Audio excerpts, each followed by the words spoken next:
The music has Jean-Luc Picard narrating on it.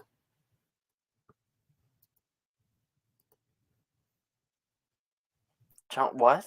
Picard? It has Patrick Stewart. He's in. He's in The Night Before Christmas or whatever. Just the music. I don't know. Nightmare Before Christmas.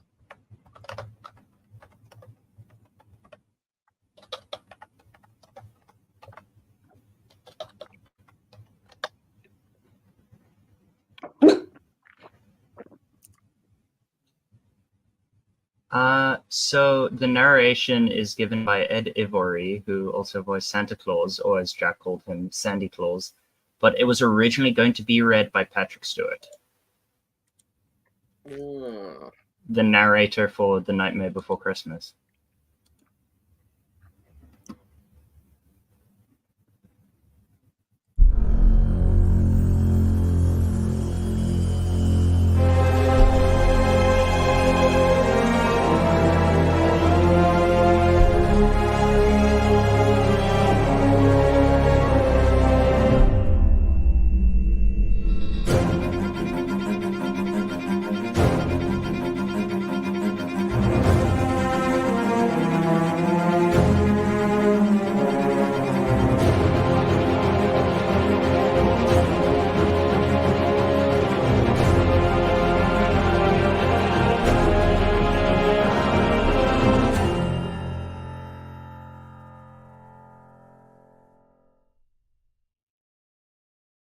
Hello, everybody. Welcome back to Magic and Mysterium for Friday mornings. I am in a different place because of a water emergency in my city.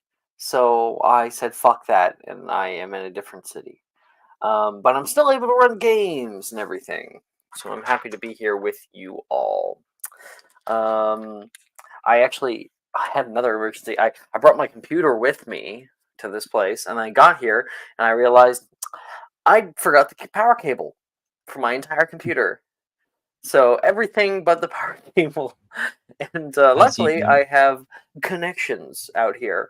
So I knew a little guy, and he was like, "Here's power cable." I was like, "Thank you very much." So, it was a bit hectic of a day yesterday, lots of driving and everything, but now we're here.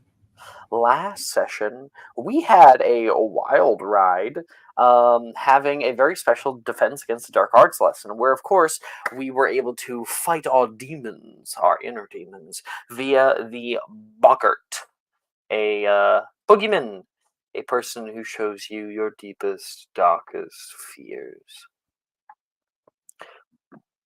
Sorry. I'm drinking ginger ale, so I might have a burp or two. Sorry. And we kind of ended that off with everybody getting all like done up in their costumes, meeting out in the clock tower courtyard, and people already started walking out toward past the bridge up toward Hogsmeade. Now, some other shit went down, some little things.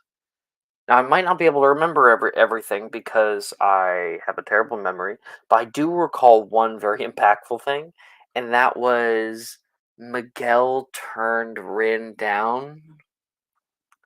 Right? No, you're completely factually wrong. Miguel is in this world. In that world, there's Camilla. Camilla. It would be very creepy if Miguel turned her down. That would be quite disturbing.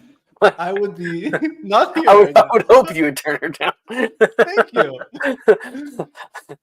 Miguel very much stayed here. Written down. Exactly. You're busting my balls. Come on. I'm 30. No, I'm kidding. Yeah, very much. You know I'm not talking about you. And that was very emotional. I know we were like, oh. And people started going out with each other with different things. So why don't we recall individually what our costume was and who we were going with, because I know everyone kind of had some people they're going with. So, Camilla, you're going alone now, right? I'm assuming I was hoping to catch Rin one more time before we went, but basically that wasn't talked. If I don't get to catch her, I will wear the unmodified or modified by N, I think, fairy costume. What? No, you last episode you said you weren't going to be wearing the fairy costume. I did, but that depends on me encountering Rin again. So if I don't, I will, because I don't want to let her down any further. We're still friends, supposedly. I think she was expecting you not to go with her. So Yeah, me too. But if we don't talk, I'll be getting there with a fairy costume. Because we didn't end in the courtyard. We ended in the room of requirement. Exactly. Oh, yeah, we yeah. did, didn't we? Yes. Oh, I thought we ended. Do we not end in the courtyard? No, because we ended, were room requirement Sworn. late at night. Yeah, I because could we have were. sworn. Okay, well that's fine. That's good. That's all well and good because then we get to see each other's costumes. My memory's just shot. Yeah, we were pushing for time just a bit that night again. So that's Cool. where we ended. Thank you for reminding me. I really appreciate that. So then I guess we don't need to have a little reminder of what everyone's wearing because we're actually role playing.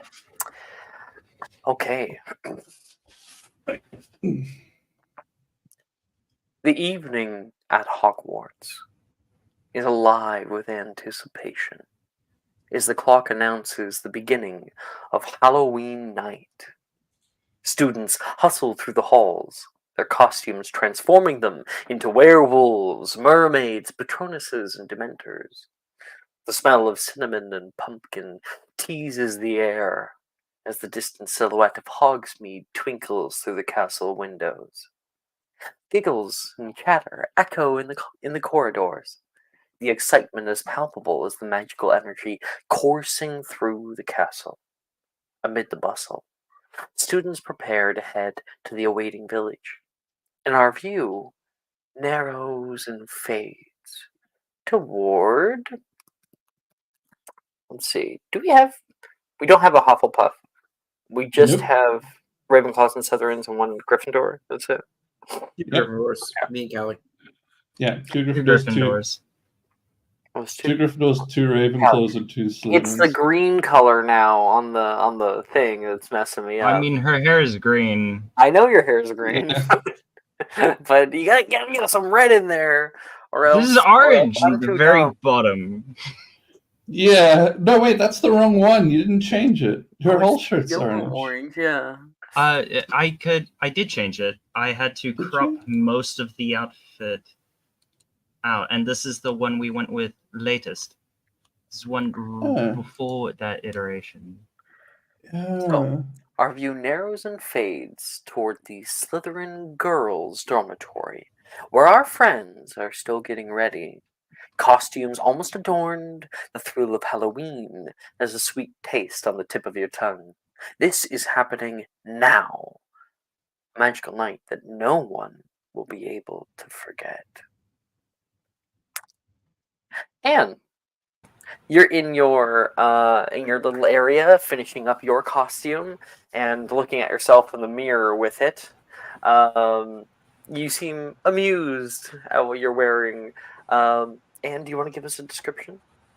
Sure. Anne is going full crazy, creepy orphan costume, like from The Shining, but with a ton more blood. So think Katie's entrance in the Mean Girls movie. That's the vibe that she's putting out. Just a ton. That mixed with creepy twin. So she's very pleased.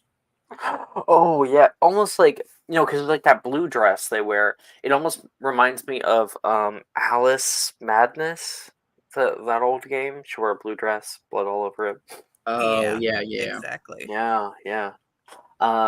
So you're like kind of fixing your hair, and you can hear, Arnesia, we have to go. You're not even done yet. Arnesia yells back, and just check something. Okay. And Arnesia says, "Beauty takes time, love." And Gemma right now is fixing up her makeup, turning herself blue. She's got little antenna and little fluttery wings in the back. You can see her through the curtains over by her vanity. She is dressed as a Cornish pixie. Oh, fun. I think Anne's just very busy kind of going to meet her friends. So she's going to grab her sneakoscope that Nolan gave her and then head down to the common room to hopefully meet Edgar and then head off to get Nolan and Camilla. I think hopefully in the intervening week, Anne would have had an opportunity to modify / get Camilla an alternate Halloween costume. And I am whatever you'll let me do to modify it so it's not such a fairy costume. Sure. You go to walk out of your like little zone there, and immediately you hit like leaves. You look to your left and can see Taylor, who turns around to look at you, and she is a tree. Paper mache tree. Head, face coming out of the hole of the tree. Oh, sorry. No worries. I wasn't looking where I was going. I love your costume. Thank you. Are you an oak or a maple? I didn't really think that far personally. And when are you getting into your costume? You're like covered in blood. It is almost indistinguishable from what I usually wear, but I think, I think that this is as far as I'm willing to go. I don't want to alter myself too much, I want everyone to know it's me. Be careful. Monsters will know it's you. They'll gobble you up. Good luck. Thanks, Taylor. And she will head down to the main common room to wait for Edgar. You head down the way there, and you can kind of catch a glimpse of some golden something coming from Arnesia's zone. But you head down the stairs, where we will kind of cut away to Edgar in his common room. Okay, perfect. So, Edgar, do you want to go up together, or are we going separately? Levi says. I'm gonna go with Anne. Oh no, I was just to go up to the courtyard. That's all. Yeah, of course we can all grow as a group. The Slytherin people. Okay, I'm just doing my hair. My wig is so annoying. I get these little knots in it. Do you need a hand? Because I'm basically tan with mine. Sure. Okay. What do you need help with? You walk in and see him in a. Wait 1 second. I gotta get this right. Oh my God. You see him in a short blue skirt, a white shirt with a large red bow in the front, with a blue collar, and like white gloves, a red or like kind of pinkish red knee-high boots. He's Sailor Moon, isn't he? He's Sailor Moon. he's got the diadem. Oh my God! The ponytails keep getting stuck together. Okay, wait. I'll give you a hand. Okay, how do we untangle this? Do you know Curtis Mino? I was never able to get the hang of it. Well, about literally, give luck you are. Here, he's gonna hand you a comb. You're able to help him out with it. And when all is said and done, he's all ready. And in the mirror, he looks back at you and give us a description of what you're wearing. Yeah. So Anne and Edgar are matching, so he's going to be creepy twin number 2. So he's basically wearing like blue shirts, blue shorts, because obviously they are the twins from the signing. And then he's covered in black. He has what are they call that you put in your eyes? Eyelashes? No, like the eye color. Lenses? Lenses, yeah. Contacts? Contacts, yeah. That's good. Contacts that made his eyes look red, so he's even creepier. And that's pretty much it. Oh! You're from that one, like, horror movie, he says. Yes! And you are that girl that transforms. Yeah, Magical Girl. It's, like, my favorite, so. Oh, cool. I haven't watched much of it. I just know it exists. You should come over to my house. We could, like, binge watch or something, have a sleepover. Oh yeah, definitely. And he gets up and more blood than I remember. You guys walk down the stairs together. And Anne and Edgar, you can see Anne waiting in the common room for you. Sorry I kept him. He was helping me with my hair. Levi says, full makeup. It looks awesome. I love your costume, Levi. Thanks. Yeah, you should have seen how tangled that wig was. Insane.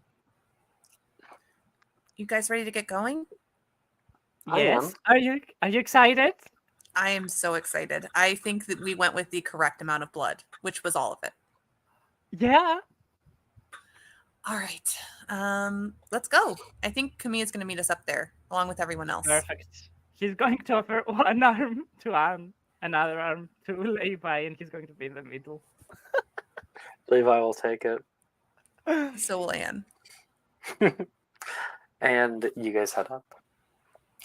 Meanwhile, in other common rooms, the Gryffindor girls' common room is filled to the brim with people.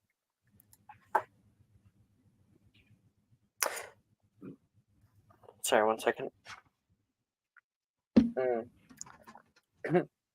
You look really good. Speak for yourself. And you can see Sam and Sally have blue and orange suits on with top hats, bright red hair they've Crenus muted their hair to be, and they are Fred and George Weasley.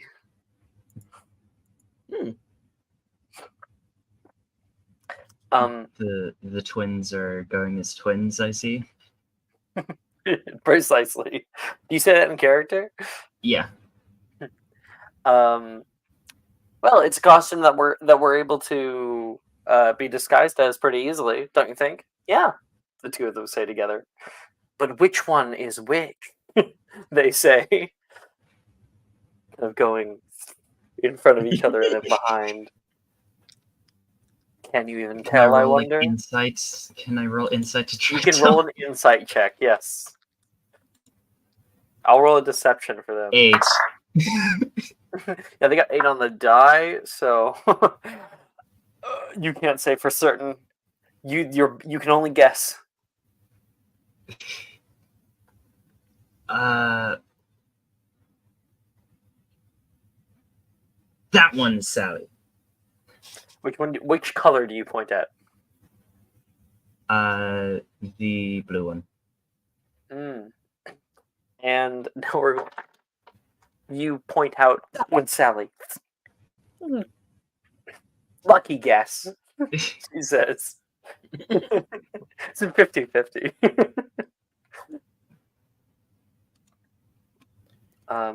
Elsewhere right now, you can hear some little cries of distress. Come on. No. Does anyone know, like, if there's, like, a sewing charm? Sadie is calling out. Kind of. I mean, you could epoximize it, but not like. It's not like a knot tie. Optimize the seam. Alice, can you come help me? Yeah, I'll go help. You come out of your little area and enter into Sadie's, and you can see Sadie, who has on a large, kind of fluffy felt jack-o'-lantern costume. It came apart at the seam right here. Yeah. Let me just. She has on a hat that is the stem. Yeah. I'll try to pull it together as well as I can, and then just epoximize down the line so it stays together. Thank you. I couldn't quite reach it with my own wand. Yeah, that's So big. real awkward. You look. How do you look? She has like an like indigo kind of like dress with like braids and sort of like an pullover that's like almost like chain, but not really. It's fabric. It's just to emulate chain. And she's green as mutated her hair to be like red and kind of like braided a little bit, so it's just longer than it normally is. Oh right, you're going as Boudica. historical figure. Yeah, which Sadie recognized. You look fairly accurate. Yeah. My hands are probably gonna be dyed because I'm gonna use the paint, but that's gonna be a thing. Sure, you don't want like armor or something. I think I could probably whip something up. Spear. Flat sword. Give me 1 second. He's gonna get up. He's gonna go over and he's going to find something metal that's over by her stuff. Maybe her chest. She takes a bunch of stuff out of it. And it becomes a single sword. Be careful with it. I'll want it back. She hands it to you. Of course. Just like press it against like my shoulder.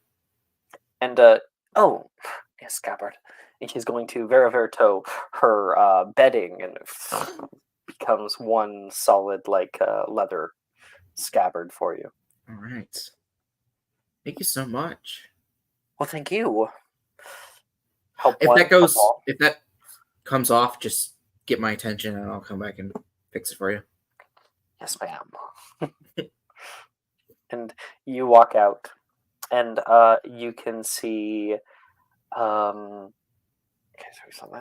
You can see Darcy right now, who is just like affixing like a thing on the top of their head, and they come out with like big feathers, and they are wearing a rooster costume. Rooster. She yells off very, very loudly in the common room. Might have some trouble a turning. joke between me and Logan. Oh, okay. I don't know the context for that joke. You'll have to see Logan. Okay. Is he a hen then? You'll have to see Logan. Okay, fine. You're not gonna tell me. Callie, are you coming out of your area right now? Yeah.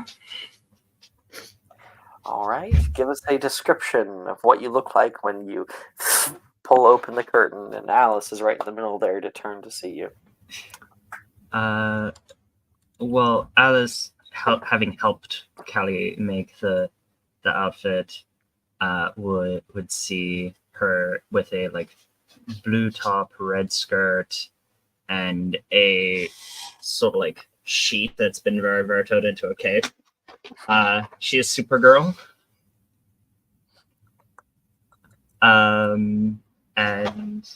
But like currently the cape's like skew, it's not put on properly.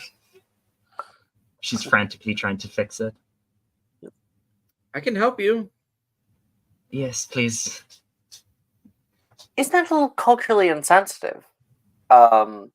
Sally says, looking at your outfit. Insensitive to? Are you going as a Sammy from Norway? No. Which, if you guys don't know, is an indigenous people of Norway who often wear not often, traditionally, wear bright red and blue garments. I'll send a picture I'm a hero from a comic book.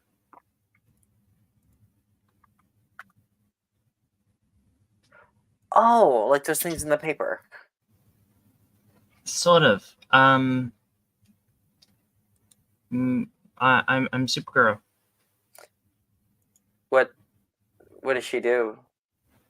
She does a lot of things. She can fly, has super strength, shoots lasers out of her eyes. Bulletproof. My dad can fly, so not that special. Dad can she shoot doesn't lasers need out a of his broom. eyes, Sam says. No, he She doesn't. doesn't need a broom. Sally says. Like, he doesn't either, so... Is he a bird? No. Can he turn into a bird? No. He's a caribou, Animagus. Not that that's any of your business. How does he fly? He doesn't have wings. The flying spell. Oh. You know, you remember from the movies, the kind of like smoke going through the air? Yeah. Well, and Sadie says, I happen to love your costume, Supergirl. Sure. pardon, I had someone come in. What did you say? I happen to love your costume, Kara, Sadie says. Thank you. Someone appreciates some good artistic work. And Darcy's like, oh, they didn't even notice until now because they were like fixing off their stuff. Nice. Are you like going with somebody? Is someone going to be Superman? I'm on my own. No. Or at least in terms of costume. I'm going with Alice to around Hogsmeade. I've got to read this comic, Sally says.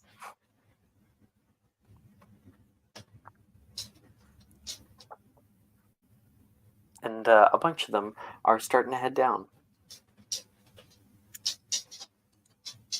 So, is it hailing over there? Our friends, and then we'll head off. Pardon? Robin? Sorry, there's noise in the background. Is that Yeah, was that a dog? Yes. It's on the Yeah, wooden floor. I I thought it was recall hair. the sound It's of Luna little Lovegood nails on causing the wooden chaos. floor. Mm-hmm. Yeah, that brings me back to my dog.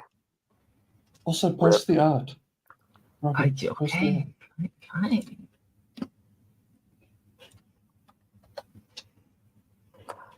Are you posting the art right now? Yeah.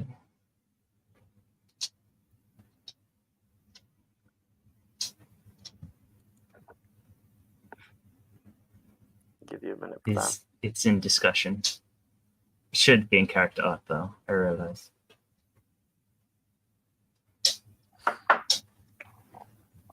Huh? Oh, you put it in discussion. Yeah, I realize it should be in character art though. Nice. I love it. How'd you get the Superman S so perfect? That was the least troubling part. Really? What That was troubled not you? Well, a lot of it wanted to be green and purple due to her eye color and hair color. Yeah. But yeah, we sorted it out pretty nicely. It's Nice. a good thing that Supergirl as a concept is quite well known. Yeah.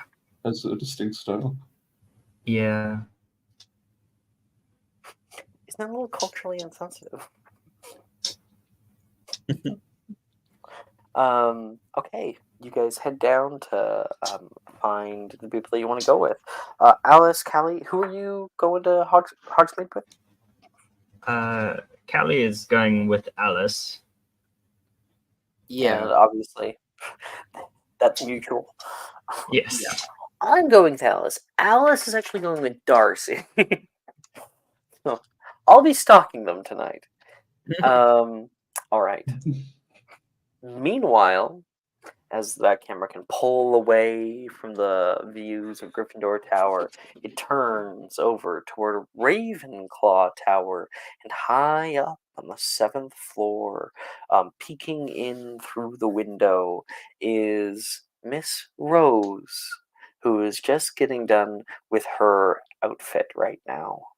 When you look upon yourself, having all finished, how is Rose feeling? What does she see? She's as smug and happy as I am. Did you? I got another one, by the way. I got another one. Where you put it in character art, or No, I mean I got another nat 20 portent. you're kidding me? No, look in Where rolling. is this? In the rolling? In rolling. Yeah. I think That's why you had Estella's the actually. cheeky little grin. You're like, I was waiting for your reaction because fuck me again. again. We only have 11 sessions. I'm And I've had 4.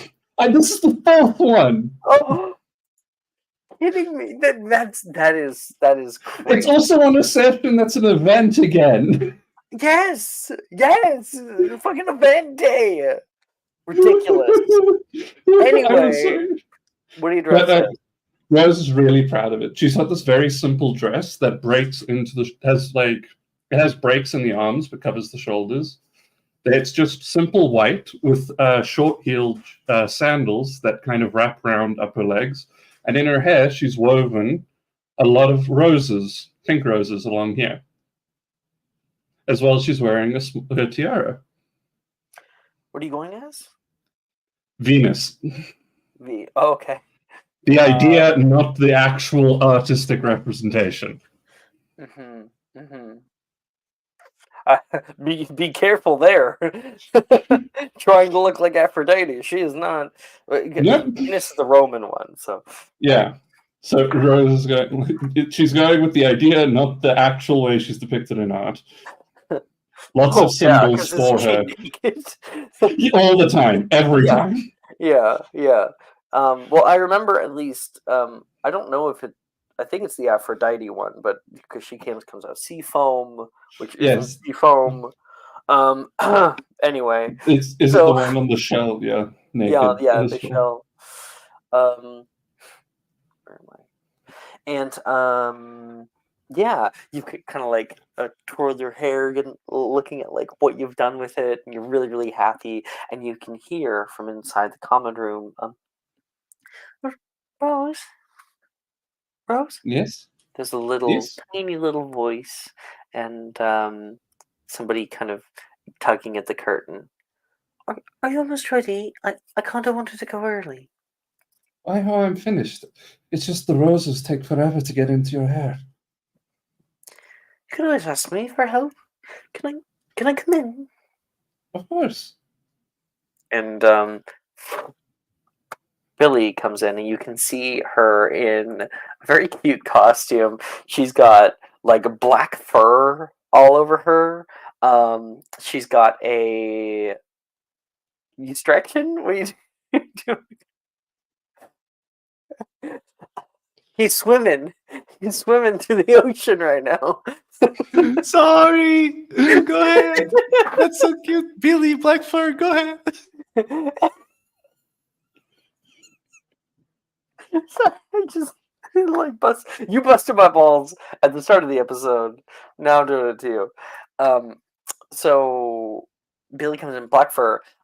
There's like a little pouch on the belly, and you can see gold chains and jewelry and stuff is spilling out of it, including like a pocket watch. You can see she's got little gloves on that make her fingers like webbed in orange, and she's got a beak like a duck bill that's over her mouth, and she has like a sort of platypus-like tail in the back. She is a niffler. No, that's incredibly detailed. Oh, thank you. Had it imported from France? Oh,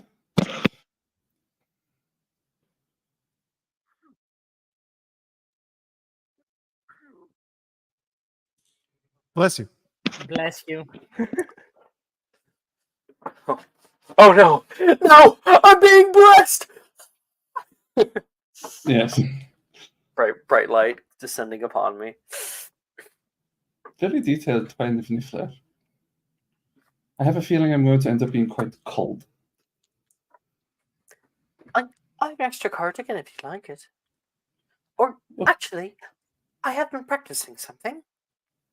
If you allow me. Incendio Glacia.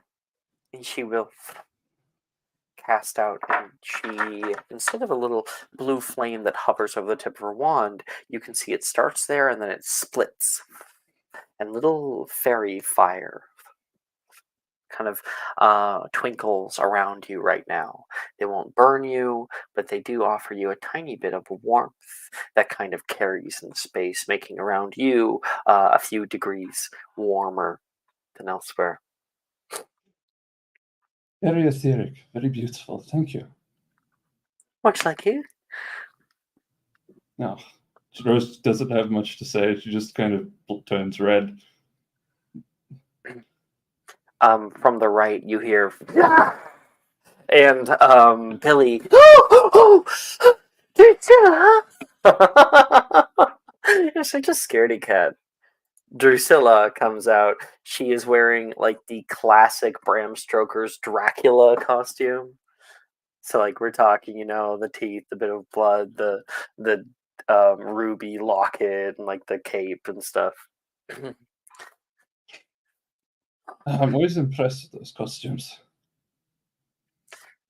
What? Going to bite your neck? No, not you. What? Insight check. Failure. That's Drusilla. She's like, I guess it's just the two of us. The three of us. Rose is coming. Of Oh, course. good. And, wait, what do you mean? Janice thought it'd be better to turn it in early for tonight. You can see over at Janice's area, she is in pajamas. Wait, did this change? Allie, you didn't convince her, did you? No. Okay. Not at So all. she is wearing all pajamas and is currently has like her light on, little lamp, and is just finishing up the last bit of an essay, which she puts the quill away.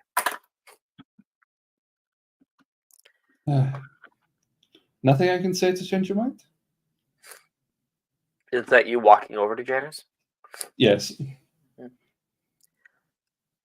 I don't see why you would want to.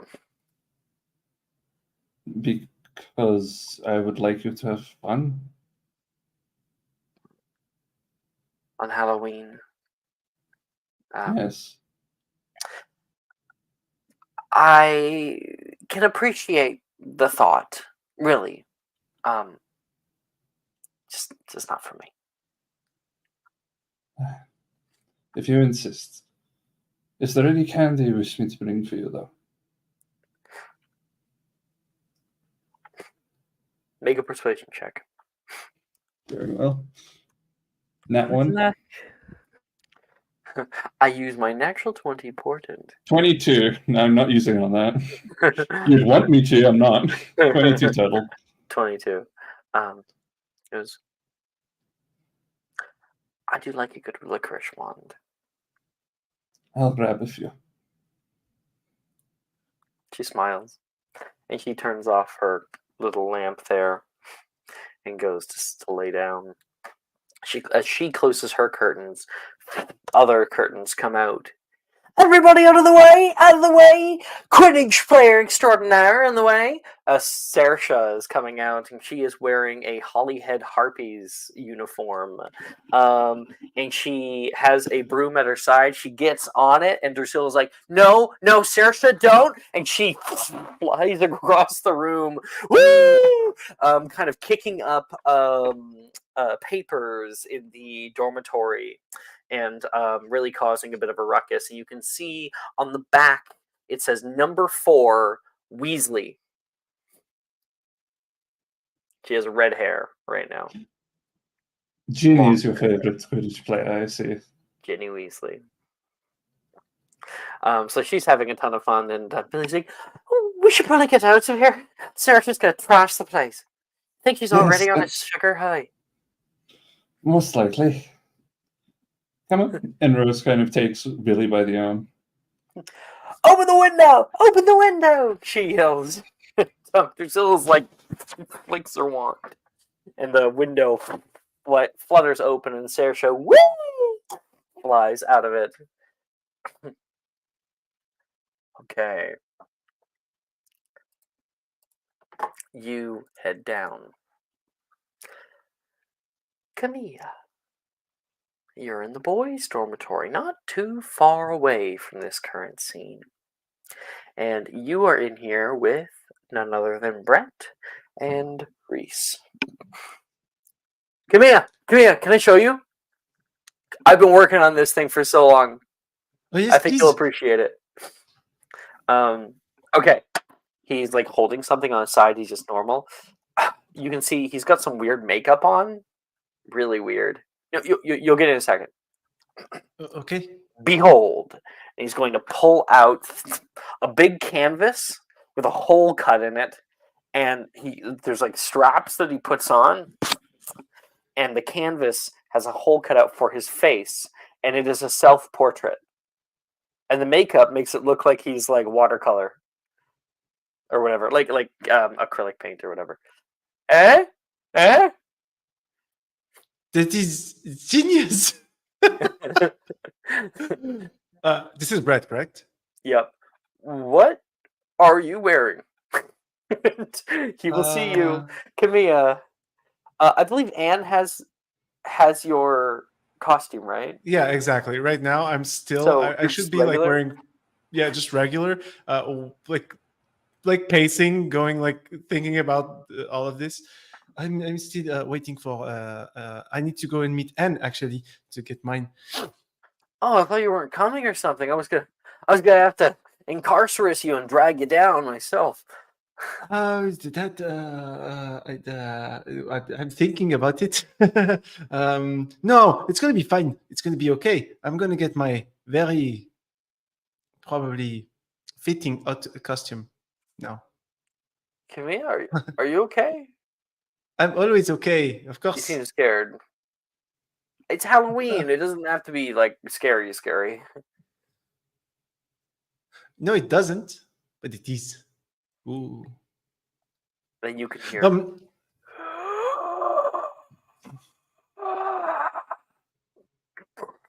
Which ghost is that now? Brett turns, and you can see out of the darkness of the room, there is a floating above the ground Dementor getting closer toward him. There is rogues that are kind of fluttering around. Agumenti. You get some Agumenti. Hit him with water, and Reese drops to the ground. Come on, man! It was a natural response. I don't know how to cast a Patronus. You don't cast Agumenti and the Dementor? Do you know how to cast a Patronus? If this was real life, you'd be dead. You'd be dead. This is real life. You are not a Dementor. That thing. How does that thing make you float? Weasley Wizard wheezes by. Easy. And Halloween should be scary. It's not Tergio. He's going to attempt Tergio. Yes, it is very, He very fails. scary. Congratulations. God, damn it. Brett. No, I'm not doing it. You tried to scare me. You scared me. I'm not doing it. And it's not because I don't know how to do it. It's because I don't want to. He's gonna try with arithmetic. Oh, there. That's a success. 1 second. I'm gonna carry the 2.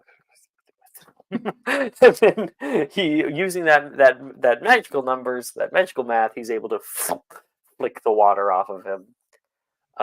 And Brett's already like heading down. Well, getting my costume. I'm gonna do it. Tell me you're going to something scary. Reese Oh says. Brett yes, has already headed down. but probably not scary to you. More scary to me.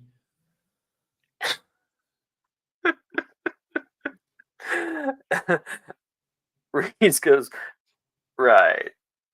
And we're walking down. We cut to Camilla meeting up with Anne, Edgar, and Levi out in the hallway of the quad. Okay, tell me the damage. I can take It's it. amazing. Yeah, I think you're really gonna like it. And Did you ever Anne make has, a roll for I doing it? didn't, because he stopped me last time, so I think we're gonna Make- have to do it. Make a now. performance check posthumously. Okay. I have 3 artworks ready, depending on how this goes. Oh, Okay. Natural 20, let's go. It's an Mhm. 8. It's an It's an 8. 8. No, all the luck in this session's You know, gone. I take, took take, a, every take a last subscriber bit. advantage. Oh, Oh. thank you. That's Oh, so nice. Thank you so much. It's a 10. No. 10 is better than 8. Yes, it is. It's moderately you. better than Yeah. it was. Robin. It's the middle of the road. Mhm. Could it? So Camilla, you have art? Could I say that and that this is fully up to you, Anne? But could we say that the 10 just makes it so that it's my size now? Yeah, I think Anne was just trying to disguise that it was a fairy costume. So however progression into that 10 is what it, yeah, your size, Alrighty. and then maybe no flowers. That's actually perfect for the artwork that I have. Incredible. I'm So I'm gonna sorry. put it in the character artwork. I'm so Oh ready. my gosh, I'm not ready. No, it's okay. It's nothing much. I'm going to be very pretty. Oh my That's god. actually adorable. That's actually adorable. That's so cute. Puts it on. Ooh. Levi opens his mouth for the first time, and you realize that girl right there is also Levi. So you are not alone in wearing a skirt. Oh, I guess we are very pretty, Levi. Thank you. He says, kind of blushing.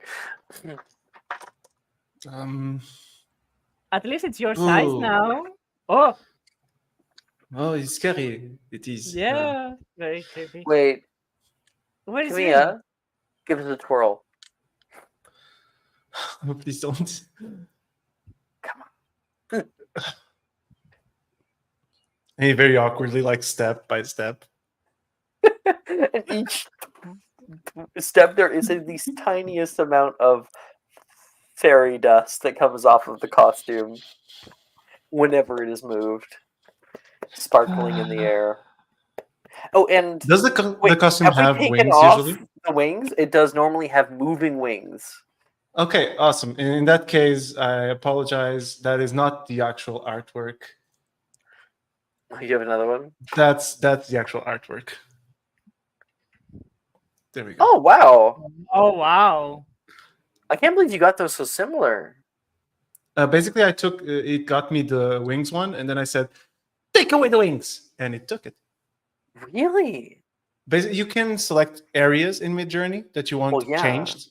Yeah, But can you prompt that selected area? yeah. Oh, can. that must be a new feature I haven't seen in a while. When you vary region, you select Exactly. an area and then you can I've edit done the that. prompt. Okay, you can edit the prompt. Yeah, I didn't know you could Yeah, edit the prompt. Just and there you have a Okay. command like a dash no to exclude things. Mm, So you do that with wings, and yeah. that's cool. So yeah, Camilla has his little fluttering wings in the background and everything, and Levi is like loving it. Mm. You did such a good job, Anne. Yeah, it is very good, and actually, yes. Yes, you really did. I'm sorry. I had grander plans, but this is the best I could do. No, it is incredible, actually. And I know it doesn't sound that I'm saying it honestly. It is honest.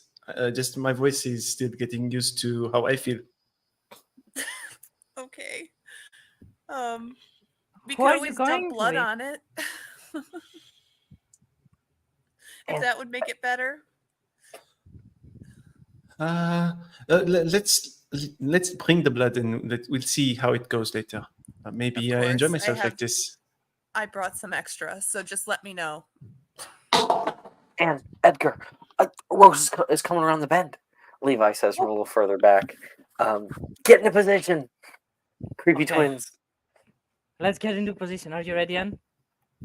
He Yes. grabs Camilla. They go into there's a bathroom right there. So you just hop inside, and Rose and Billy are walking down the way to their Okay. place. And, On the count of 3, turn around. Look super creepy.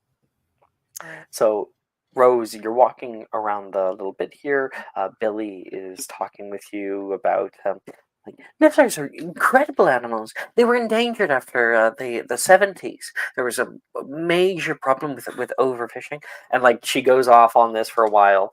And when you turn the corner, there are 2 people standing maybe 60 feet down in they have their backs to you right now, and they're holding hands, and you see blood dripping down off of them. Even Billy looks a little unsettled. So, whose blood do you think it is? Theirs or someone else's? Rose! Hello? He yells out down the hallway. Okay. 2, 3. And you guys slowly turn around to stare at the 2 of them. And what do you say in unison? What did they say in the movie? Oh man, Uh, I can't remember. Do they say something? I haven't seen Creepy anything. twins shining line? Scream, here's Johnny. No. We can say come play with us. They said, hello, Come play Danny, with come us. play with us, come play with us, Danny, Yeah, forever. come play with us is what we say. Come play So with 3. us. Yeah, Come come play play with with us. And we With just us. repeat it again. Make a performance check, you 2. Okay. I've done so well on these. 19. Hell yeah! Oh, okay. Let me Wait, make we it still now. need Edgar. 16. Good. Okay, make a charisma save, Rose. Very well.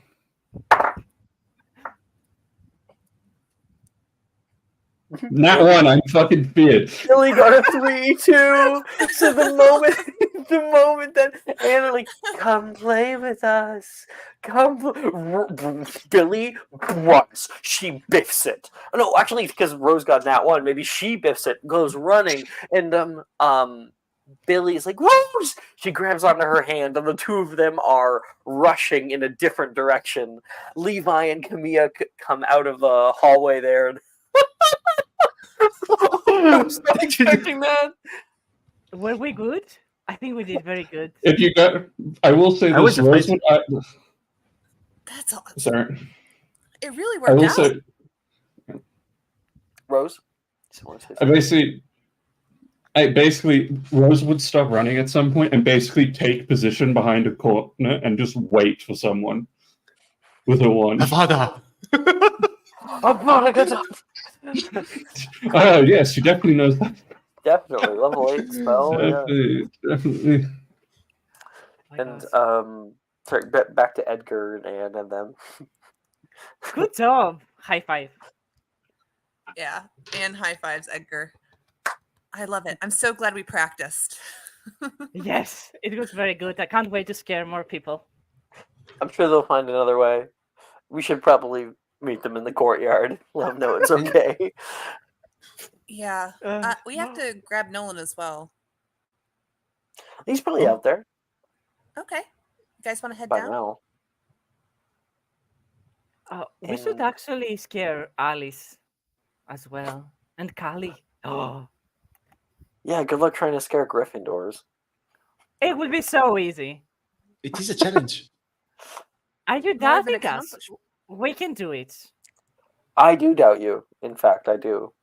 Okay, get into position, and we're gonna wait for the Gryffindors. Just give us a signal, and then we're gonna do it again. Okay, Alice and Kelly are coming down the stairs from Gryffindor Tower and standing maybe like in the stairwell waiting for them. Someone walks by. Logan's like, okay. He's like carrying a thing underneath his arm. And then you're like, bye.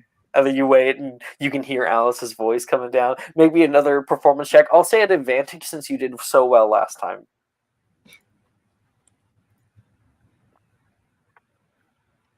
15. Okay. Alice and Callie, you guys get to make a charisma save also at advantage because you're Gryffindors. Just Callie is like, I've seen this somewhere. 25 for Alice. 25.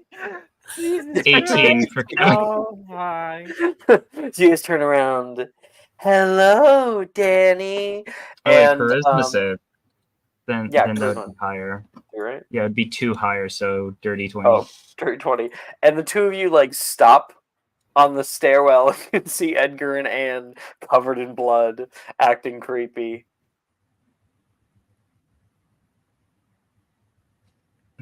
Callie just continues walking and says, "Hi, Edgar. Hi, Anne." Just walks past them. Bastard. I think Alice is like, did you fall in a puddle or something? Like what? He's I also don't walking think- past. I am terrified. You should be scared. Well, we're not Rose. Why should we be scared? You owe me We were money. so scary. Levi says. Billy and Rose were running so hard after our little soul, you know. Oh, it's all right, Edgar. Sure, They're Gryffindors. sure. The whole point is Okay. we can't scare them. We'll get them. We just need the Next element time. of surprise. Next Mhm. time. And you guys head down the stairs to the clock tower courtyard, where currently large swaths of students are all gathering in there. Rose, you'll be entering in just a minute or two after with Billy, and you can see so many different people. I'll name a few. So you can see farther down the way there is. Well, that could be cool. Everybody roll me a d23. D23. Yeah.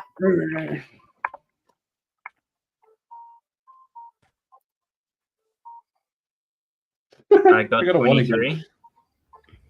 You got 23, you said? Yes. All right. So you One. are able to see. You're able to see Nate, and he has on like a big lion costume, and he's meeting up with Sadie in the courtyard. He's got like the whole mane and everything, and he's in the lion's mouth right now. He seems to be having a good time. Camille, what'd you get? A 1, but if possible, before meeting Perception up. instead? For Rin? Perception. Yeah. Oh no, I was I was actually, because I have to go put my clothes back in the dorm. I was hoping to ask you, is Janice staying in the girls' dorm or is she in the common room by herself? She is in her pajamas, but if you go back up, it's possible. Yeah, you could catch her like going to the kitchen or something. So you guys have a little kitchenette. Could you do that after everyone sees everyone? Absolutely. And I'll get to hear later. Absolutely. Thank you. Okay, Rose. I got a what anyway?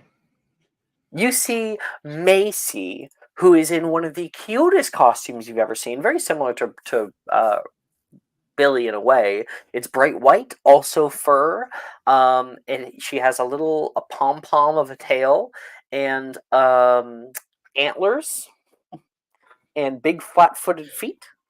She is a jackalope, No. and she meets up with. Well, I guess we'll see. She's meeting up with Ernesia. And you can see Ernesia wearing a bright golden costume with big wings, and she's got like gold flakes in her hair. Very, very regal. She is a Thunderbird. Okay. Ooh. Lemon, what'd you get? 23. I can roll again. Or... Oh yeah, if you can, yeah. Yeah. Roll. 10. Okay. A 10 you can see nearby is Juniper. She's standing with a bunch of other Hufflepuffs, and she is wearing a green costume with these like vines that are hung up by fishing line, and they kind of like bob around her constantly. And she is a venomous tentacula. I love it. I love it so much. I'm gonna give you a And little wave. you're looking for Nolan, so why don't you make a perception check instead, actually? Oh, okay. And Callie, what'd you get? I was the one who spotted Nate. Oh, sorry. Okay. Kat, what'd you get? I got 14. You are able to see Morgan as he walks over you. Excuse me? And you see a big leg step over you. And you see Tiny Morgan, who is up on the top of incredibly long legs.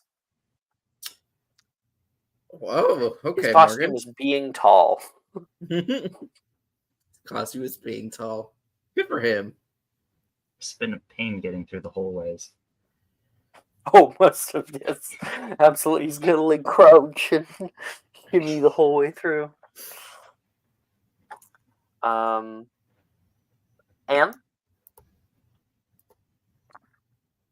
Sorry, I was muted. I got a 17 in my perception check. Yeah.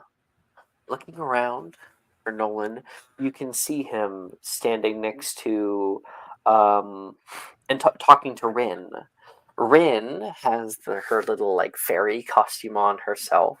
I think she's going anyway, you know, and she's talking to Nolan right now, and he's like nodding. Nolan is wearing older robes from maybe like a decade or so ago of Hogwarts, with glasses on. He's got little lightning bolts. His hair has been turned to a different color. He is Harry Potter. Creative. So Anne's gonna walk up to them and say, "Hey, Nolan. Hey, Rin. I like your costume." And With the Rin bears. turns toward you, and she... Your costume is very unsettling. Thank you. I worked really hard on it. That's What awesome. does it look like? Nolan says. And like, she's covered in applesauce. No, it's blood. It's a ton of blood. I'm an incredibly I didn't want to say terrifying. that. Just... and Nolan will chuckle there. So, is it like blood head to toe, or is it just like on the edge of the dress, or?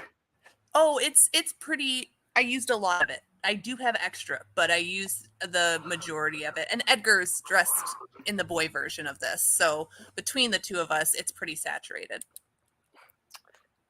And Nolan kind of smiles. Like mine? I do. Great historical reference. Historical. I mean, he is a bit of a legend. But I'm excited that we're going to Hogsmeade. I always load up as much candy as possible. Yeah, it will be fun. This will be my first time trick-or-treating, so I'm looking forward to it. My mom actually got me something. Here. He's going to pull out a little, like a pail for candy. And he says, stick your hand in there. Anne puts her hand in it. Put your hand in, and like, it's like a pail about this big. Put your hand in. Keep going. Keep going. And it goes down and down all the way to the shoulder. And then you can feel the bottom. Oh, wow. This is incredible. She did it herself. I mean, one day I hope to be able to cast this spell. Seems pretty cool. Yeah, it's awesome. And these bags are great for holding. When they put this charm on a bag, it's amazing for holding books. But this is a genius way to use it. I never would have thought of it. Candy, I think, is better on the hierarchy than books. So We'll agree to disagree. Books are candy for the mind. such a And nerd. she's going to look for Edgar and Camilla. I assume Camilla went back upstairs. So she's going to look for Edgar and Levi. Yeah, Edgar's probably just talking with some of his friends and stuff. Do you guys want to head over? I think we're probably going to leave soon. Have you seen Logan? Yeah, just recently. No one says. Where? I'm just curious as what he dressed up as. When you say where, no one stares at you. Okay. Blink. Blink. Maybe you remember. I mean, maybe you remember by the voice. I don't know. Never ceases to be funny. No one says.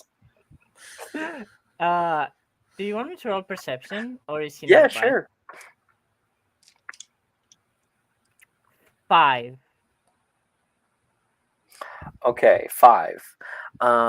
You do not see him, unfortunately. No, but you were told where to meet tonight Okay. out in Hogsmeade. Because you were gonna go trick or treating with your friends, and they were gonna meet up with them, I believe. Yeah. Okay. All right, and then we're gonna cut back to Camilla, who everybody else is starting to walk out through the bridge, and Camilla is just popping back to the Ravenclaw common room.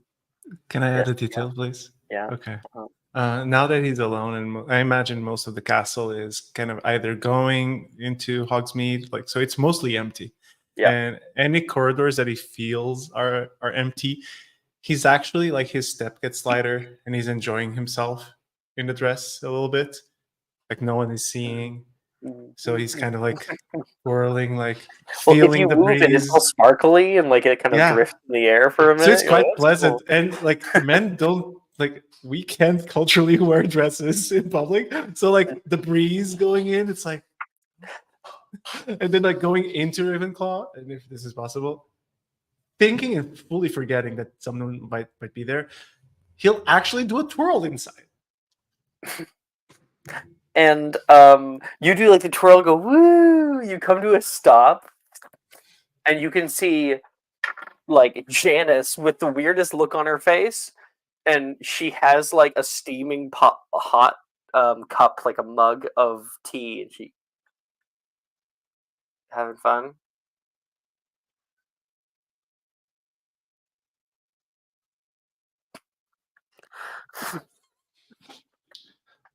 Maybe. Are you having fun? Sure.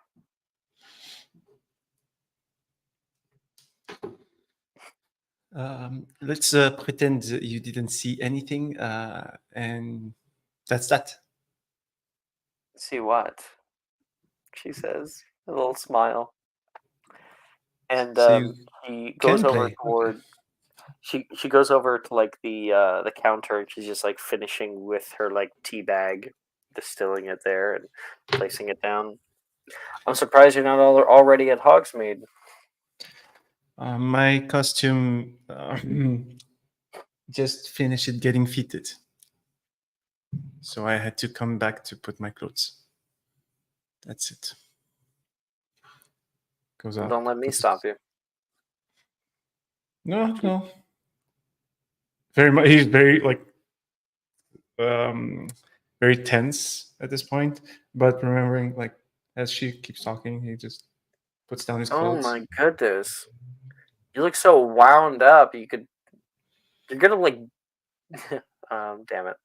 You look so wound up that you could just the springs in your head could pull loose.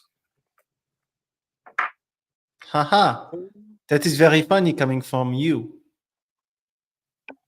I know how to wind down. No, you Camelot. do not. No, It's- I'm curious. What is all this work for? And What is- only work. Sorry, can you repeat? Because your accent was too thick at that one. I couldn't understand. What is all this work for? Because work is all you do. Is basically what he's getting at. It's for my future. What most people should be Yes. thinking about nowadays. No, I totally agree with you. What I'm asking is what exactly? Some people want to be horrors. Edgar, for example, wants to be a curse breaker. Some people want to be unspeakables. What do you want to be that is so demanding? There's a few different fields I'm looking at currently, but I think that it's best to leave all of my doors open. So I'm going to get O's in all of my classes. 7th year. I'm going to graduate with the most amount of newts of any student. That is commendable. So most amount of good grades, least amount of friends. That's the achievement. Preferably. Good. While you're on your mission to not have friends, one thing I think you should know, what you got the other day, Anne was actually defending you. I was calling you a bad name, and she told me to stop and started defending you. So don't force yourself to not have friends, especially the ones that want to be your friends. Have a good night, Janice. Ooh, that was nice.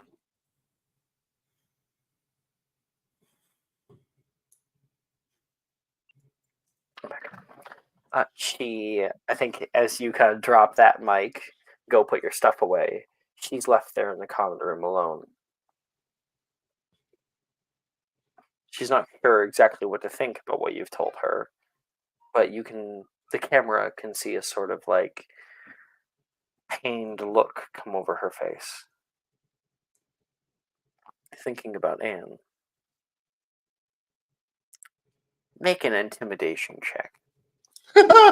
Does it have to be intimidation? Yes. Fuck.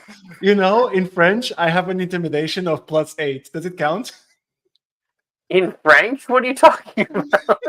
In English, the accent takes everything away. You want to see? You want to see? Oh, Did you get that 20? yes. That's literally. That's basically what you needed. Woo! Janice goes back upstairs and leaves her tea on the nightstand. Camille will wait by the door, twirling. Oh, you didn't see her do this. Oh, you didn't see? Okay. Because you would have left by then, at that point. I'm skipping then.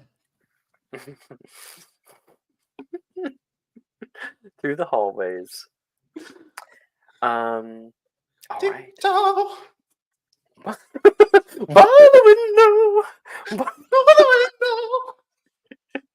All right, Oh. I'm happy. Miguel must be adorable right now. I mean, the picture is adorable.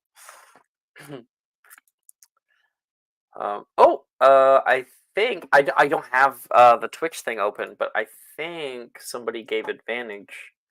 Dylan, let me check here. You should give inspo to Miguel. Yeah, take it. Yay! Thank you. Okay. We're going to transition now. We find ourselves walking through the long dirt roads, the forest around you constantly waving over your heads, these beautiful twinkling lights on the horizon. And as you enter Hogsmeade, coming up upon the stone bridge, the village buzzes with a festive energy. Glowing jack-o'-lanterns adorn every shop front, their light flickering across the cobblestone streets. In the sky, you see something dart about, little wings, their movements agile and whimsical. Near lampposts, little pixies shimmer, laughter adding to the jovial atmosphere. Roaming the village, you see something odd. For those of you who have not had a Halloween before, you see odd monsters of varying sizes and shapes go about their evening. A one-eyed troll nods to students. A sphinx rests near the glass-blowing shop on your right, licking itself. And a flock of satyrs down by the magic neep add a sweet melody of flutes to the sounds of the bustling village. You need to send me that image. Oh, that was a cool image.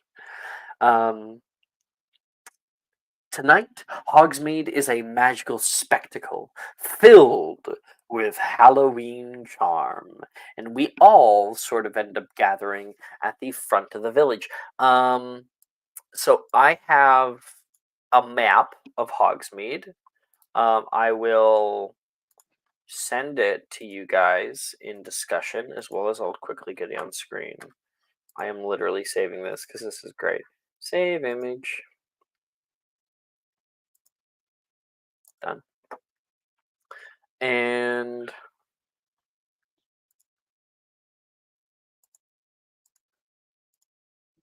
I realize I kind of. Oh, well, I guess I can like open it up as like a separate thing, and then do that, and then this. Okay. Here is Hogsmeade Village. So, you guys will be at the south over here, by Hogwarts School, just crossing over the bridge here.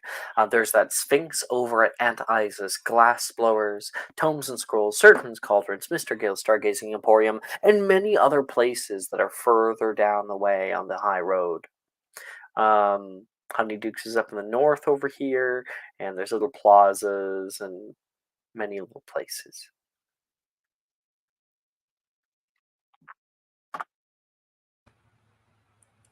I will say Rose was probably talking Billy's ear off, talking about all the different stars and constellations as she walks.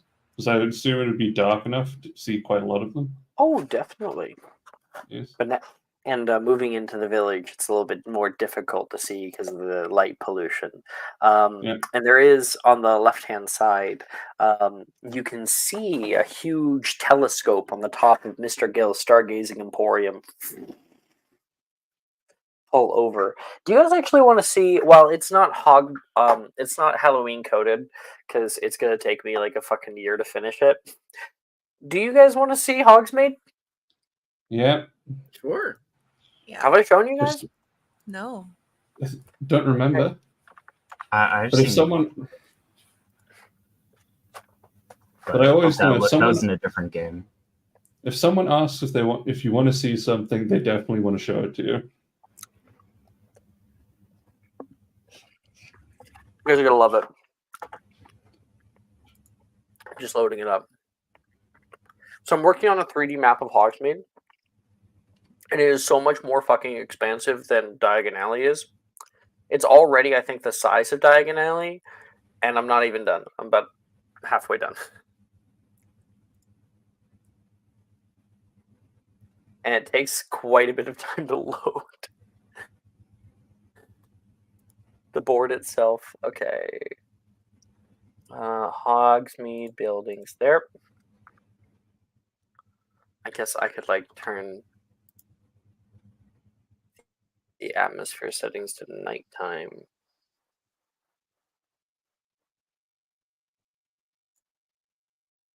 Turn up the exposure.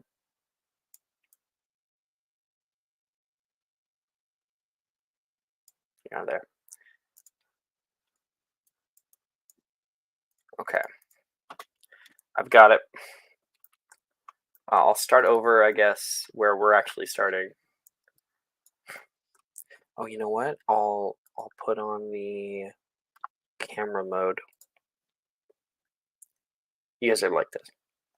Turn off depth of field, I think. Yeah.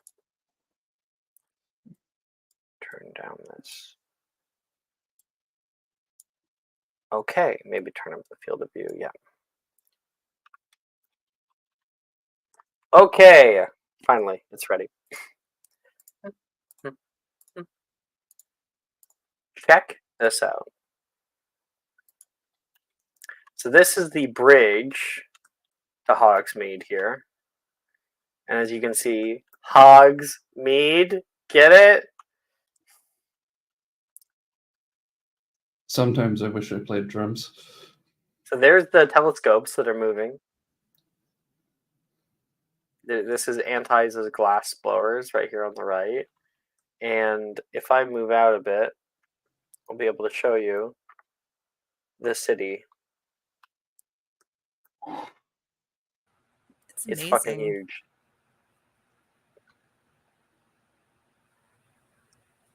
It is. It's so pretty.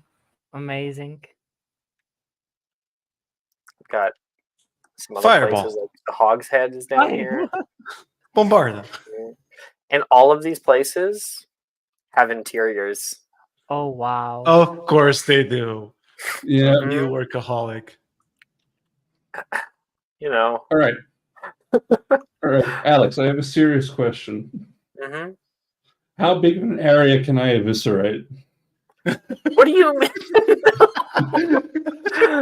Totally serious, time-sensitive question. Yeah. How big? If I set off a nuclear ICBM in the middle of the town. Right. If I used my wish and it killed me, how much of an area could I eviscerate? About this area. That's 500 feet or so. There we go. All right. So I move into the center of town. So I want to show that off. So once I'm actually done, I'm then going to make a duplicate that is, I'll put jack-o'-lanterns everywhere and I'll put like decorations and stuff.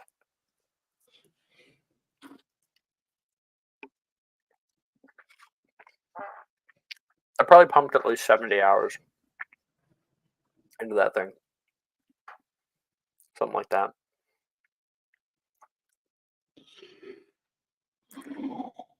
Where were we? Yeah, you guys are just walking in right now for the very, very first time to Hogsmeade Village. And if you want to know what's around you, you can look at the map I sent you guys. I think I sent it right. Yeah, I did.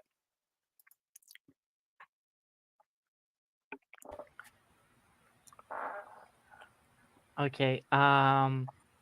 Just everyone's here but Camilla.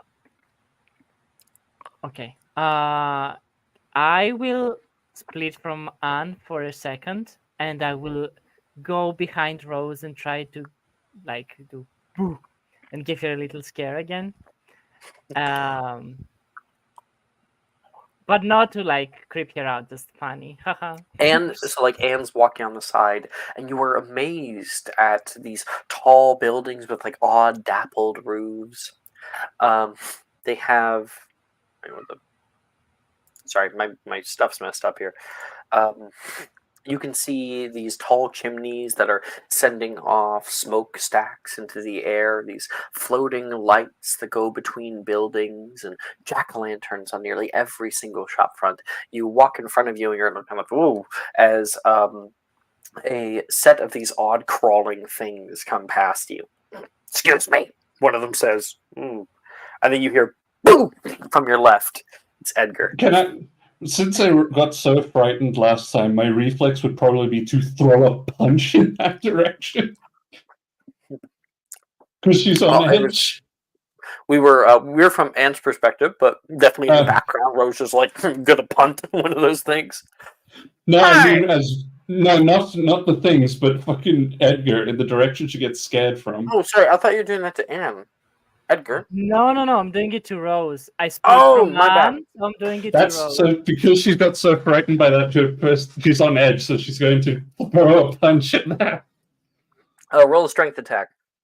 Strength, just straight. That would just be a D20 plus strength. Yep. Mm-hmm. That's just a flat D20 for me. 10. So I miss. It misses. Whoa!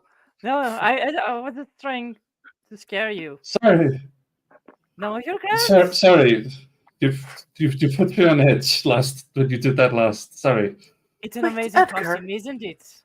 Oh, is that you? Hi, Billy. Billy says. Oh, Mr. Coleman, that was a dirty trick. But we are right on track because it's Halloween. We should be creepy, right? You look amazing, by the way. You, Billy, look adorable. And Rose, you're so pretty. I love the flowers. Thank you. There's a poltergeist. Well, if it was definitely. I have to give you credit. I can't be mad. You did what you set out to do. Thanks. So, did you bring your tarot cards with you? I did. They usually come with me. I assumed so. I was thinking, since it's Halloween, maybe you can do a reading for me. Maybe we can sit in the Three Broomsticks and we'll do it there. Mm-hmm. Sounds good. I'll go get Anne. Oh my goodness. Have you seen Camille? Oh, what did you say? Go back up toward the tower. Billy answers. Why? Yes. He's not coming? I think he wanted to put his clothes away. Oh, that makes sense. Oh, yeah, that does make sense. Okay, I'll meet you there. Bye for now. Also, remind me about Licorice Wand. Okay, why? Janice wants some. Oh, got it. Don't worry. I just don't want to forget. I'll give you some if I get any. Thank you. And as Edgar goes away, Billy says, "Wonder why? He's not playing a prank on you, is he?" What? What do you mean? Well, Edgar, he's not normally into that kind of stuff.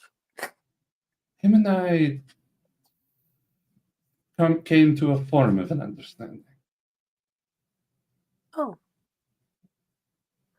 That's nice to hear.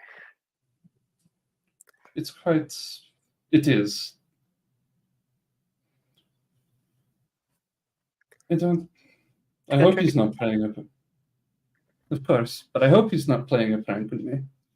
Going back on your word like that is an easy way to break someone's trust. We need some way to get some licorice bonds. Come on. Of course. Trick or treat. And you guys stop by Pottage's Cauldron Shop, and there's this like long line of people that are waiting for little scoops of this like iridescent potion, and people are taking it down and enjoying it. You guys are waiting in line, and in the back we've got Alice and Callie who are walking together. You see the village is alive right now all around you. Some of your friends are rushing off in front of you. Which stores do you think we should hit first? think we can just go down the line, really. I mean, I haven't really spent much time in Hogsmeade, so I can't say. Well, this is my first time in Hogsmeade. Probably the big stores. Although if we go to the Weasley one, they might have weird candy that makes you like explode or something. As you guys are walking and talking, I'm going to have Callie, from your right, there's a little alleyway, and some large foot steps out in front of you. You nearly walk straight into this thing. 1 second, please. I'll get a picture of you. Because normally we use it. Yeah, that'll work.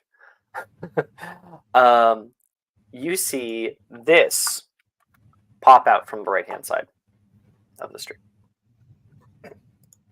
Just sent it. Oh, sorry, didn't see you there. Walk it. Sorry. And it continues on its way. Whoa. That's a really crazy costume. Yeah. No idea what that was. I don't either, but from my experiences back at Waggadal, when any sort of animal you see could be a person, you quickly learn to stop judging appearances. Okay. Yeah, just treat them like people. Got it.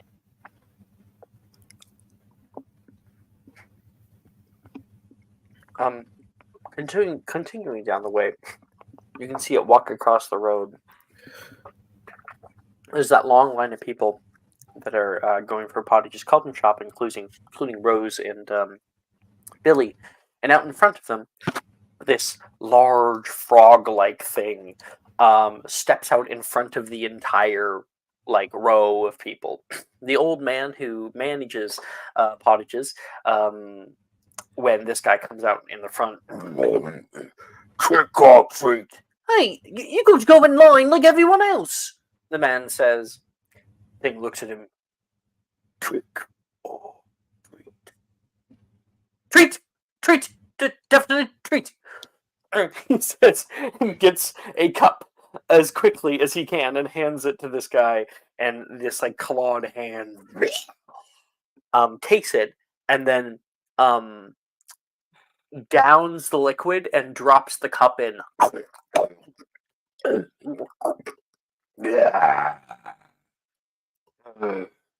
Hogsmeade's the best this time of year, and it's going Callie will walk up and say, "You really should be nicer to people around you."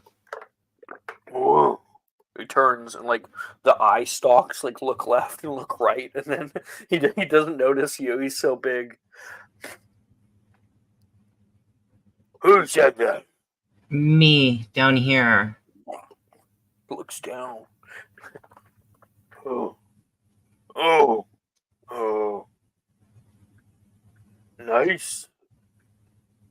As in, sort of, if you were waiting for something and someone else just went and took it before you, you'd get upset, right? Well, kill them.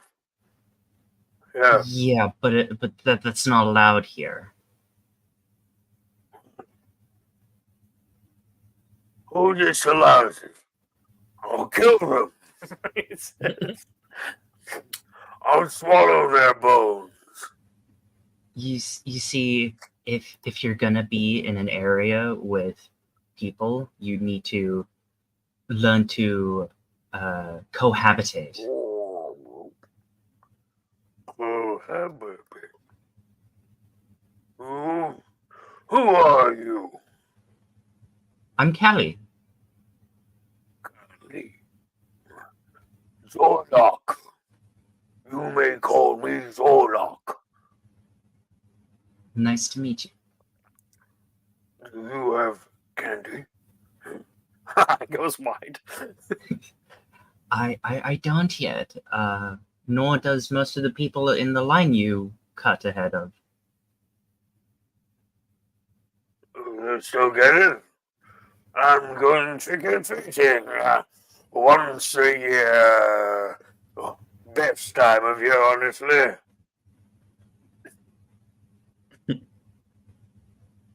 Just perhaps be careful who you upset. All right, little red thing, Callie. I'll try. But if I see the leader, right down, call it. Just as long as you try, it's all I'm asking.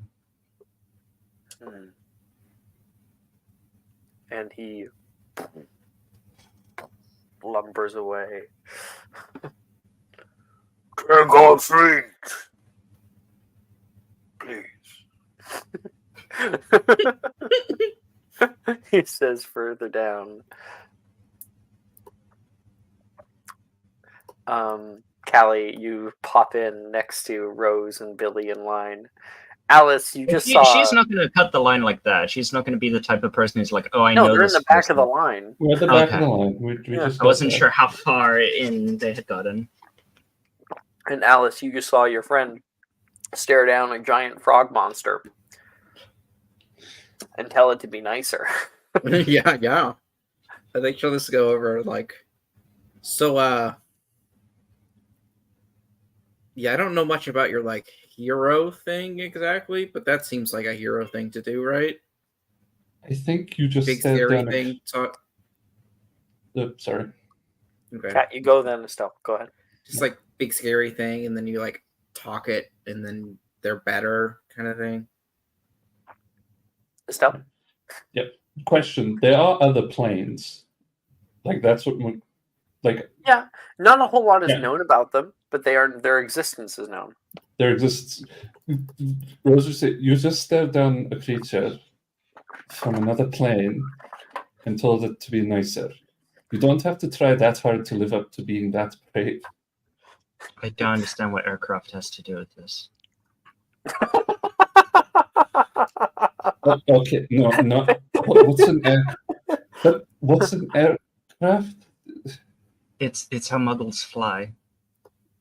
Oh, Planes. but yeah. but yeah, but what I was referring to were other worlds. McGonagall was being literal when she said the walls between the worlds become thin this time of year. Oh yeah, I get that. My point is mostly, you should just be kind to anyone. I know, but they don't always think the same way. Yeah, but also if they were really a problem, then would Hogwarts let a bunch of like 13 and 14-year-olds hang around them? Would they? Would they? I think they Rose- would. Rose would just look at you and go, knowing as much about Hogwarts' history as I do, would they? I don't know. I've been here for like half a year. You haven't read Hogwarts' history? Historically, yes. They did send them to war after all. Yes. They also used to host the Triwizard Tournament. And that's... Callie, what kind of school did you end up in? Look, Do I you know- thought this transfer student business was too good to be true. Rose just says, do you know why I'm not at Bobaton? Nothing ever happens at Bobaton. I came here because stuff happens. Okay, well, have any of those stuff that's happened been children getting eaten by giant frog monsters? One time. Frogs, no. Reptiles, yes. There was Well, that that dragon. didn't look like a reptile. It looked like an amphibian. I think we're arguing semantics. There was that dragon one year. There I mean, were yeah, a but few there's a lot dragons. of dragons. Also, Yeah. not like Halloween is gonna stop a dragon. They're here all year No. round. Really? There are dragons in this area?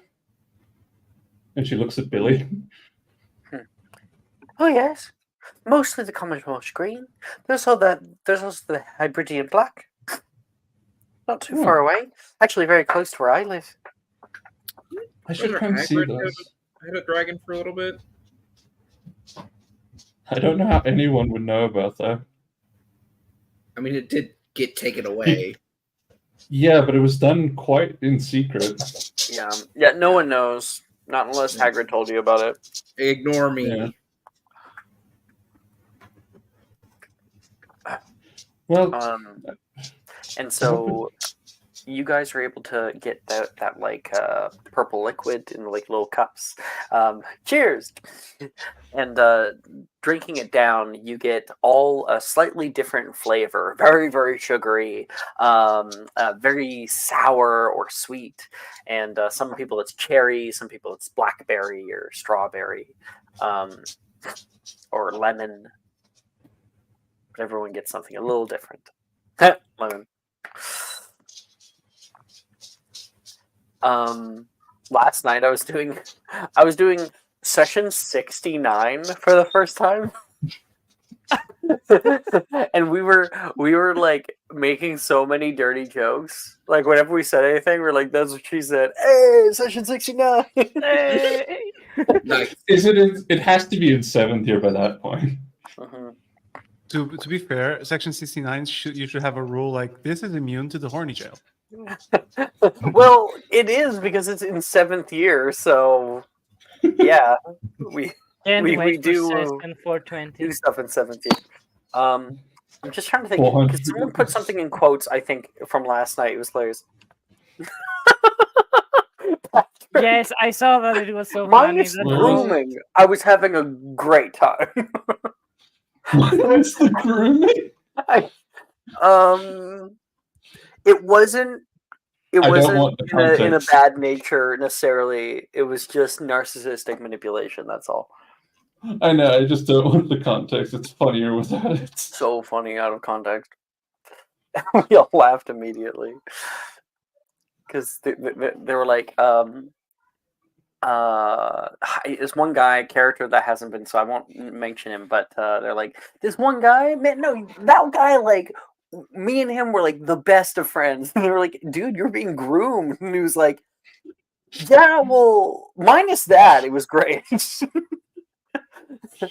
And groomed to be like a lackey or like a follower. Yeah. Okay, and then Anne, you are moving down the way here. You can, with Nolan, he heads over toward the farthest side, and you can hear a voice distantly that perks up Nolan's ears. Licorice wand? Perfect. Here, take one. Have a quibbler. And Nolan says, I know that voice. Who is it? Follow me. He walks you down. If you look on the map, which I think I'm going to pull up on over here because you can see just past Glimble and Glam and Oakenstaff's old oddities. Across the street from Spintwitch's sporting needs, you can see Ollivander's wand shop. The Hogsmeade branch, because normally it's in Diagon Alley. And out front, you see a very like platinum blonde woman wearing a I don't know what probably a weird costume that you can't even make out. And she is currently giving out licorice wands and chocolate wands at Ollivander's wine shop right outside. She's not even waiting for people to say trick or treat. She's just kind of, licorice wand? Here, have a quibbler. She says, "Licorice wand? Here, have a quibbler." Miss Lovegood! Nolan waves. "Oh, hello, Mr. Anderson. Who do we have here?" "This is Anne. Anne? This is Luna Lovegood. She runs the." "Wait, why are you out here? I thought you were on Diagon Alley." "I've taken up the shop here, actually. Apprenticeship is all done." Nice to meet you, Miss Lovegood. Would Anne know who this is? She's famous, right? She's like very She is notable. not famous. Oh, she's not? Okay. Nope. Oh, nice to meet you, Miss Lovegood. And Anne will take a licorice wand and a quibbler, I guess. Here, have a licorice wand. She points it, like kind of waving it in your face. Yeah, thank you. Anne will grab it and then take the quibbler and look down at it. Have a quibbler. And when you look at it, you can see some of the headlines. Second. There it is. Some of the headlines. The main one on the front page is "How to Know If Your Friend is a Vampire." Other headlines include "Hogwarts paintings go missing. Nargles afoot." "Is the new Hogwarts Transfiguration teacher a werewolf?" "Dragon sightings in the north. Hebrides Sanctuary cover-up." And "Halloween, how to not fall prey to the imps again this year." Anne is incredibly interested in how not to fall prey to imps this year. It's based on the headline, it seems like it's a common Halloween problem. So she's gonna flip open to that page. And Nolan's like, "I'm not really one for licorice." "Oh, shame. Here's your chocolate one then." "Thank you." How's your stave treating you?" Still working out well, actually. Thank you, by the way, for the little modification I was asking." "Oh, not a problem. Anything to try to get it better. This is the first stave we honestly ever made." And Nolan says, "It's done me well." What modification? And Nolan says, "Just a few odds and ends. Making it a little more durable, getting around school." Could I insight check that? See if he's Yep. lying? Okay. 13?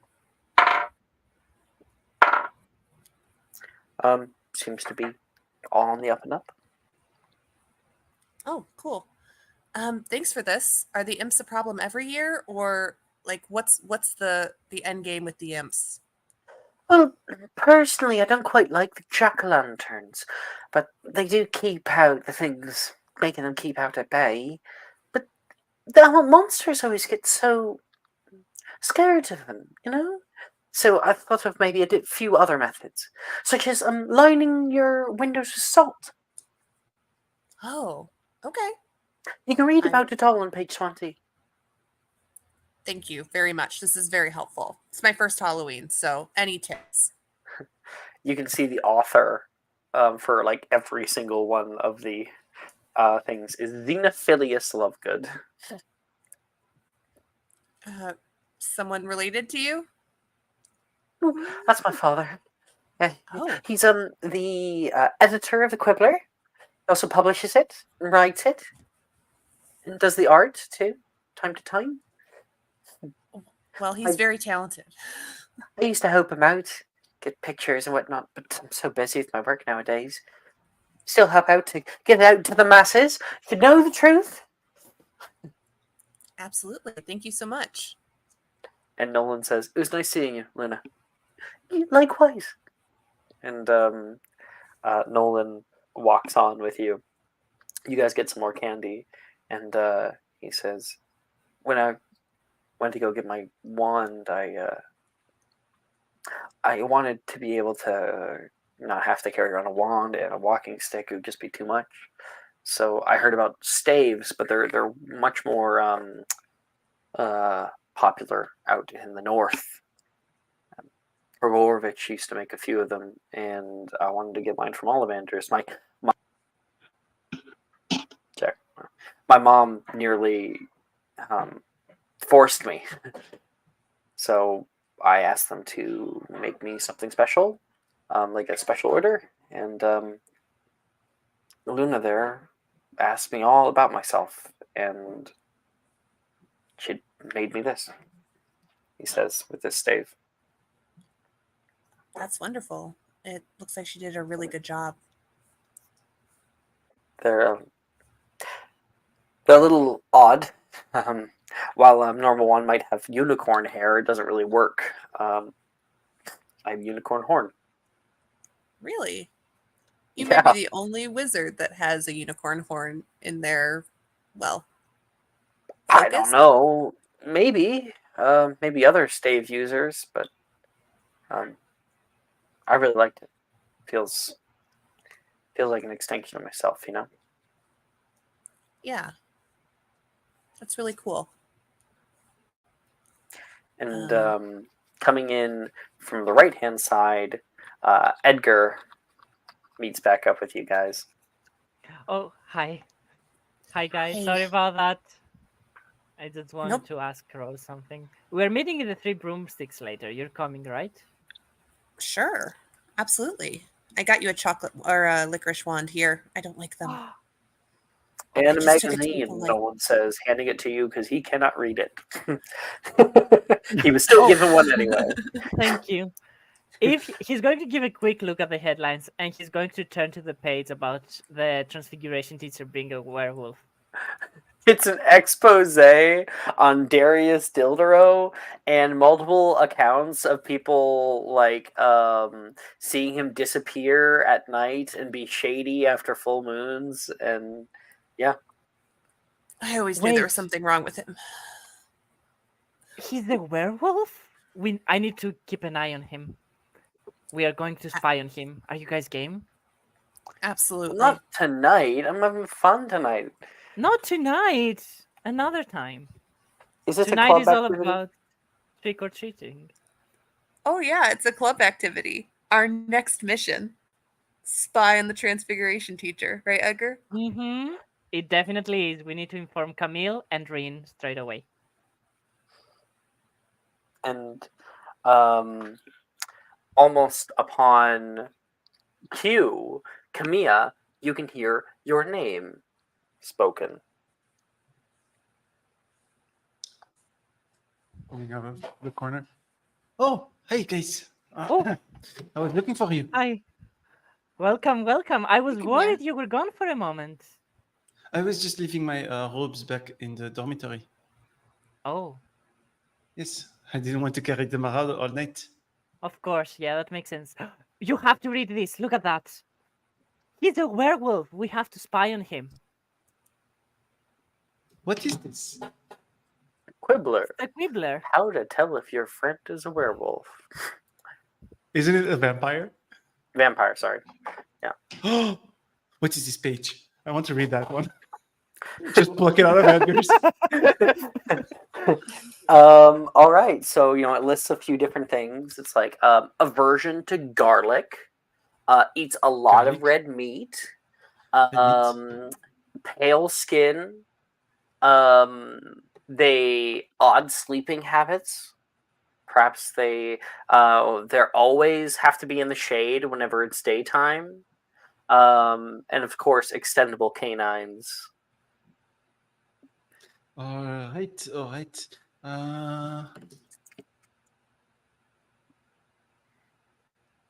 Anne is I reading think this we over need to to find me. some. We need to find some garlic. I think. What? Yeah. Who cares about Anne is- vampires? Our professor is a werewolf. Oh, sorry, Anne. Sorry. Oh no, go ahead. I mean, I think we can investigate both issues. But she's reading over Camilla's shoulder, and she's like, there is someone who eats a lot of red meat in our class. Who? I Drusilla. haven't noticed. Oh, really? She does? Yeah, I she eats I a lot of obviously red wasn't meat. thinking about that. I have noticed that she eats a ton of red meat. But She wears all has an black. aversion to. But she doesn't have aversion to sunlight. It's fine. That's true.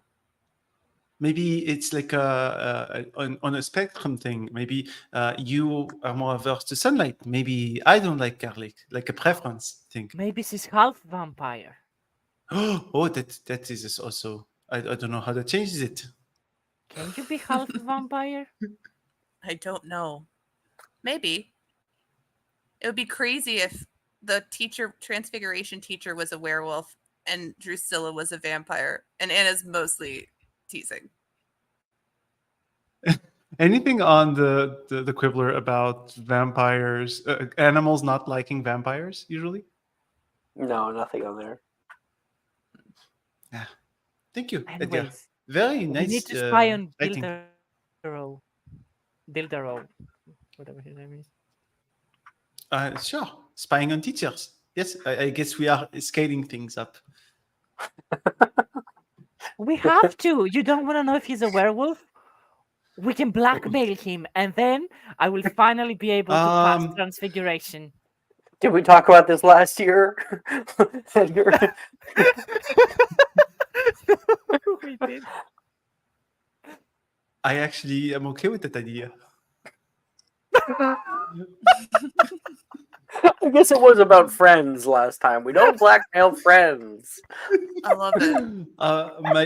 I got a T last year on Transfig. Yeah.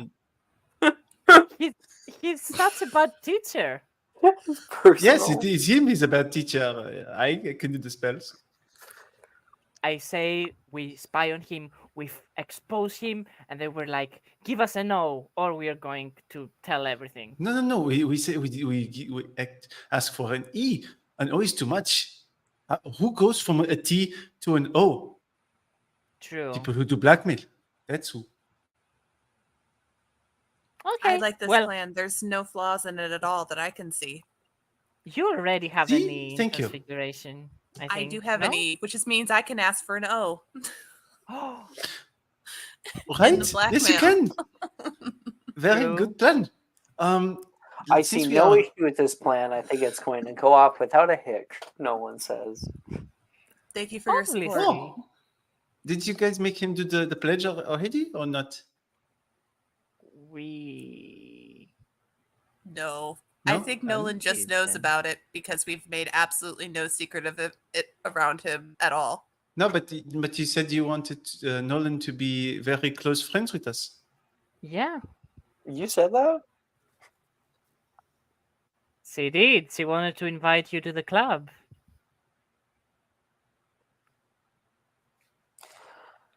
We can just focus on Halloween, right? I think they're doing jack-o'-lantern carving in Hog's Breath Park. And it is on your right. You can see the 3 broomsticks, and then on your right there is a little park with trees and grass, and there's little lights of a bunch of people who are currently carving up stuff. Hagrid's actually here right now, currently carting in the last of his pumpkins that he grows for the festival, and he has a ginormous one in the back. Oh my god, Oh, it's incredible. Let's go see. let's. I'm very excited to see Professor Hagrid's pumpkin.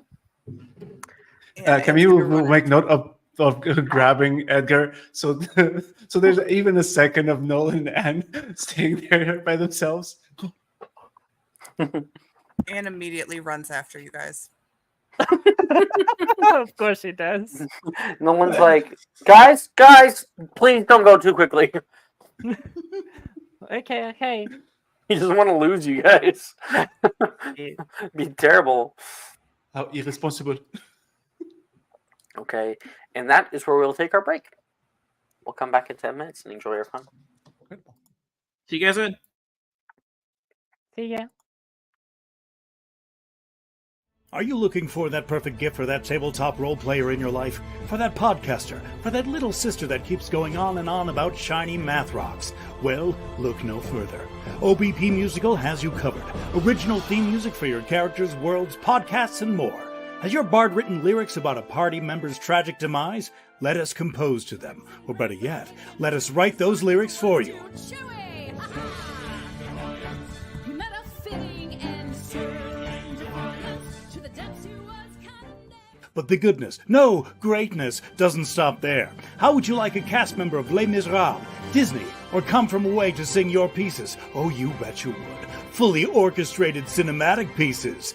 Pieces like this. Who'd rise to meet the call, who'd fiercely face the danger, be a hero to them all.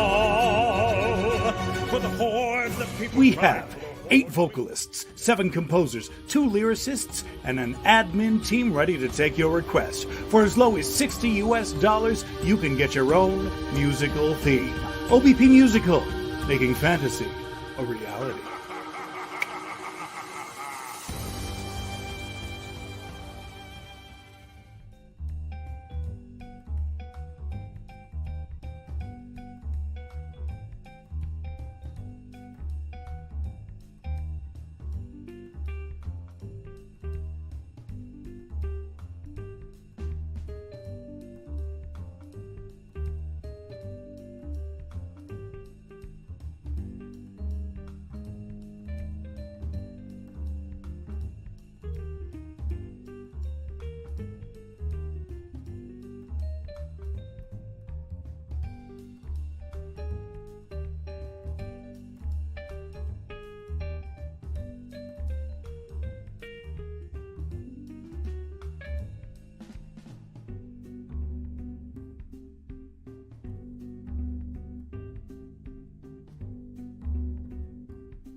Whose mic's doing that, by the way? That's a lot of interference.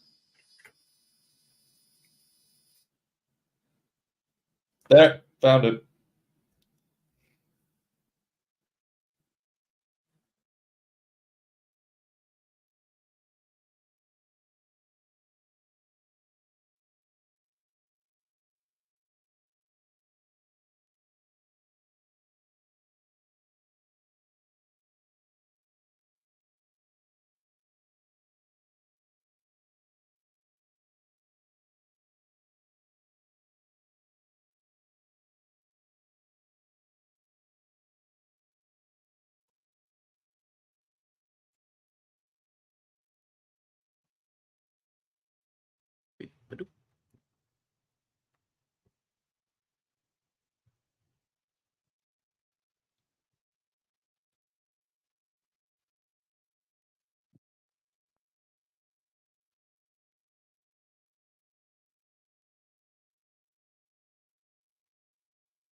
Hello. Hello. We are all back. Hello. Oh, I didn't see that. Thank you, Dylan. And your picture is terrifying. Thank you. It is. Oh, jeez. You made one for Edgar as well. We No, posted it on I'll the show you an character even more terrifying picture. My God, it's the horrors of my nightmares. Oh no! Woo! Amazing. Oh, To me, so is wearing paralysis that demon. costume. Okay. Cut to Alice, and you guys have been able to get your candy. You can see up ahead Camilla, Edgar, and oh, yeah, the picture changes mix me up.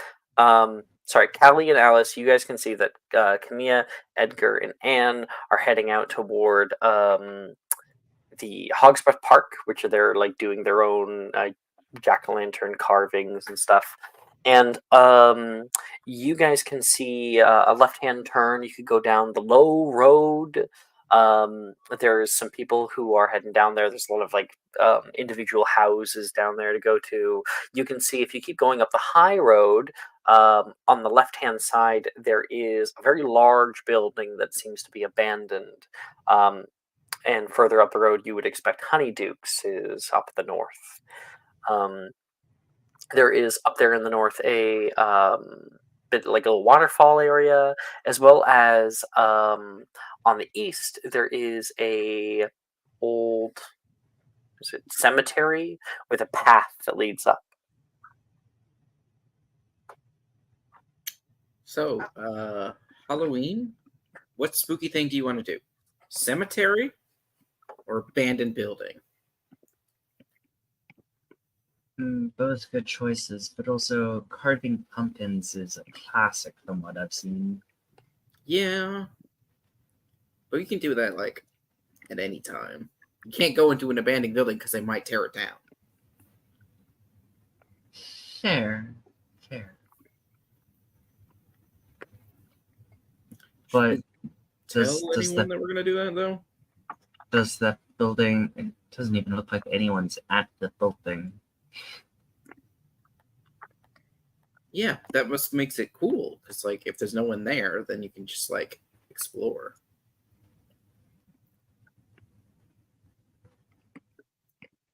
True. Let's do it. All right, abandoned building it is. Callie, Alice, you guys go running down the way, and I have some music I could send to people who want a little more creepy or something. It's a little less whimsical, a little more creepy, but it is still Hogwarts based.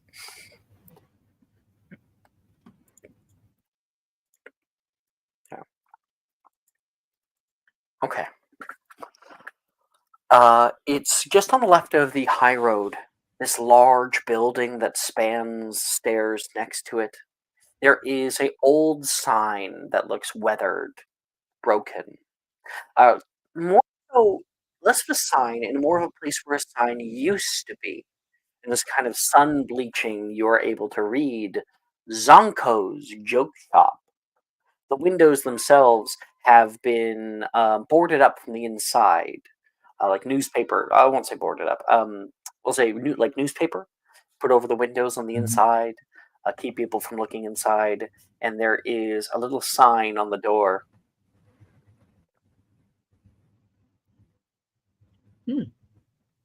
So you said the sign isn't a sign, or is the sign still the sign?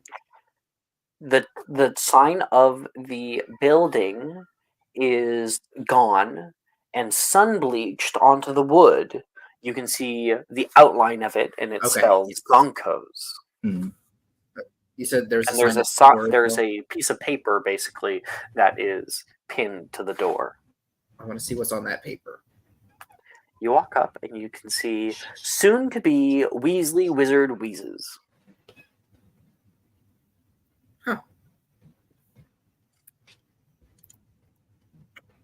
Well, I mean, it makes sense. Joke shop. It's kind of their thing.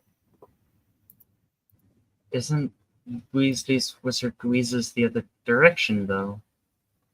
It's in Diagon Alley, so across the country. on the map for Hogsmeade, there's a Weasley's Yes, Wizards. because that is where you are.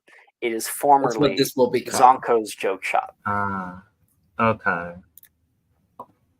So, I'm gonna test the door. Is it locked? Yeah, you go in and you try to get in there. Not working. You can hear a tiny little giggle. Did you hear that? I'm not sure if this is meant for explorers like us. It'll be fine. I'll pull out my wand. And then I'm gonna cast a little more on the door. Make me a spellcasting ability check. Okay. 18. Alohomora. There's a resistance to it, and you can feel that resistance grow and then shatter and break. And the door click, click, unlocks. Slowly make my way in. The door opens, and inside you guys find what was formerly Zonko's Joke Shop. There is colorful boxes and shelving units that hold sparse items kind of lying everywhere around. Callie, can I get a charisma save from you Okay. as you walk in? 16. Okay, you get startled when you're looking around the area. I think in your periphery on the top, you can see a hand, and you look up and you see a ginormous statue that has been over the door. And in this light, it is extra creepy. I have dark vision. Sure. 30 feet. So the lighting is. You still less... see it. Yeah. You can see a creepy looking clown. It's creepy anyway. Yeah. Even creepier in black and white. And this thing is just there. It is only a statue. It is not moving.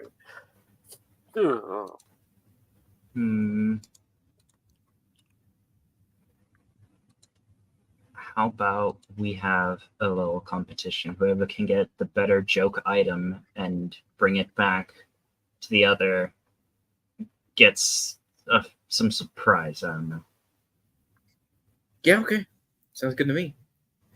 You're going down, though. You guys have a bunch of your candies and everything. And Alice and Callie, you guys may make me an investigation check.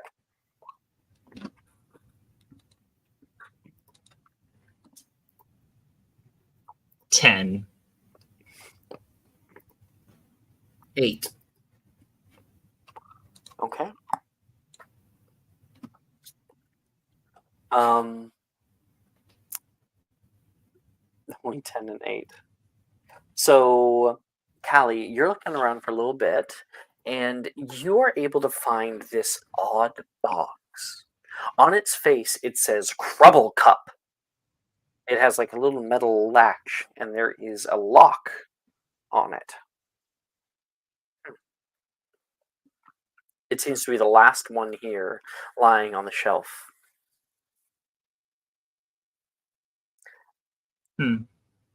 Alice, you're looking around the way, and kind of filtering through places. You think you find a dung bomb, and it it disintegrates in your hand. Oh, gross. And you can see like this little red thing on the top of one of the counters here. It's a little high up. You climb up the counter easily and reach up to grab it. And when you do, you hear a tiny little squeal. It moves. You stop, and you can see a thing turn around. And you see a tiny little imp standing there, and you hear it scream out, and it echoes in this empty space. And then you hear and a bunch of more sounds up in the ceiling all around you. You're like up here, you slowly turn, and you can see the faces of like about 200 or so imps that are currently in the rafters and have now looked down toward you. You see the little glowing red eyes. Callie, you found something. Hey, Alice, I found this weird box thingy. I think Alice is going to be like, Callie, run! Callie, run! She's like, huh? And you just see this red swarm begin to swarm down toward you guys in the moonlight. And I'm going to have both of you guys make me athletics checks for running. Okay.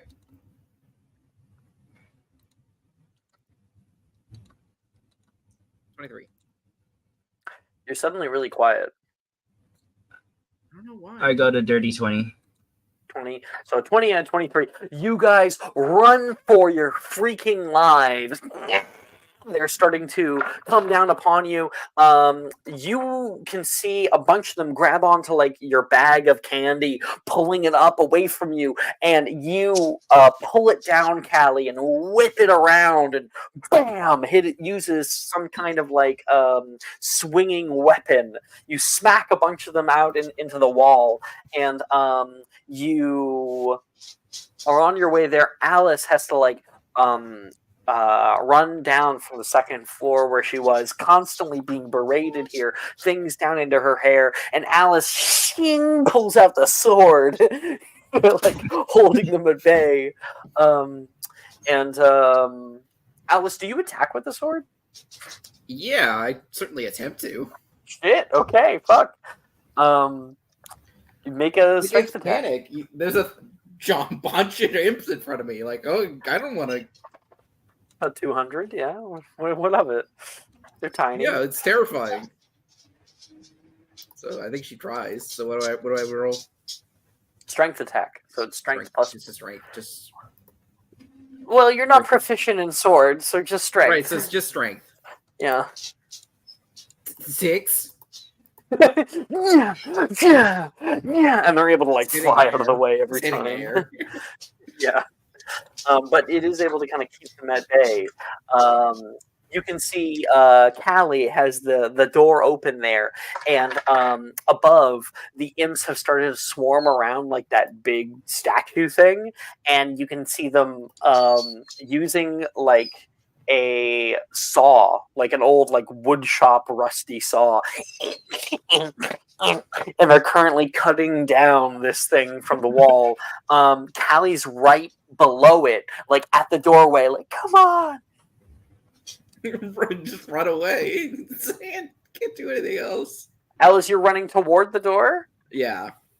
Okay, I want Callie and Alice, please, to make me a dexterity saving throw. Can I attempt Arresto Momentum on the statue as it's falling? No, because I believe Arrest Momentum is not objects. I'll have to double check that. Yeah, creatures. Also, what is your passive perception? Passive perception of 12. Yeah, so it's directly above you. You, at least, are not aware of it. Only she is. Okay. And she didn't say anything. So, Mm-hmm.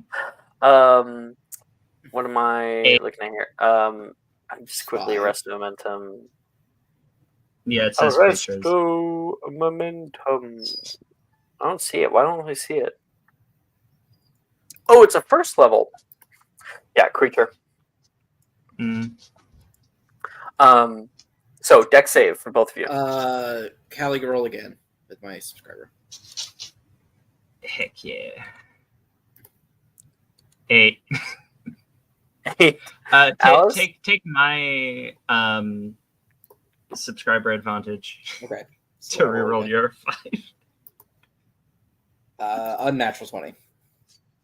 Okay, so Alice runs, like jump up, grab onto her, and the two of you go barreling through the door. Callie, you are like, the wind is knocked out of you as you hit the ground. And right in front of the door, this thing hits the ground, embedding itself into the broken, splintered wood underneath of it. And you can hear the sound of like an automated noise. It goes.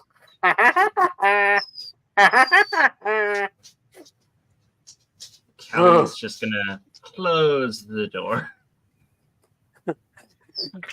And you can hear the bunch of like imps that hit the window of the door. Whew. Pumpkin carving? Okay. So maybe it was locked for a good reason. You got, Callie, you got Crumble Cup. And it says, your favorite cup fighting game. Oh, and on the front of it, there is a guy. There's like a little dude. Which I realize I don't actually have there anymore. Interesting. Okay, I'm going to send you what the little guy looks like. Yeah, find him in my files. He's in art. No. Extras? Yep. Here he is.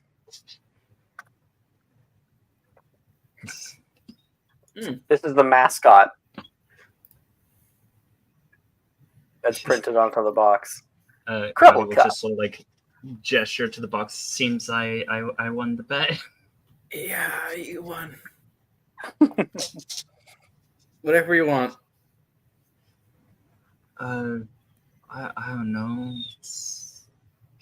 Let's have some crumple cup fight at some point. Okay, sure. Rose and Billy, where are you guys right now? Rose would be probably have stopped by Luna to get the licorice ones. Probably quite a few. Oh, hello, Miss Estrella. She remembers your name. Surprising. You've only met me once. I have a very good memory. Help me out to my school days. The correspondent? Of course. Can I get some more? One of my friends, she's quite busy with her work, and she loves them. And she says, not a problem. Not a problem at all. And she looks over. You Miss Blythe, if I remember correctly. Came in with all of your siblings. Oh, a long time ago, yeah, Billy says. Two of them, of course, Irish, so they both of them Irish girls, so they both sound similar in my voice. And at least with Saoirse, I have like a different, like, very different personality and canter. And yeah, I mean, Billy's siblings have been coming to Ollivanders for years. Demetrius and Rowan and Tarquin and like Catriona, all of them.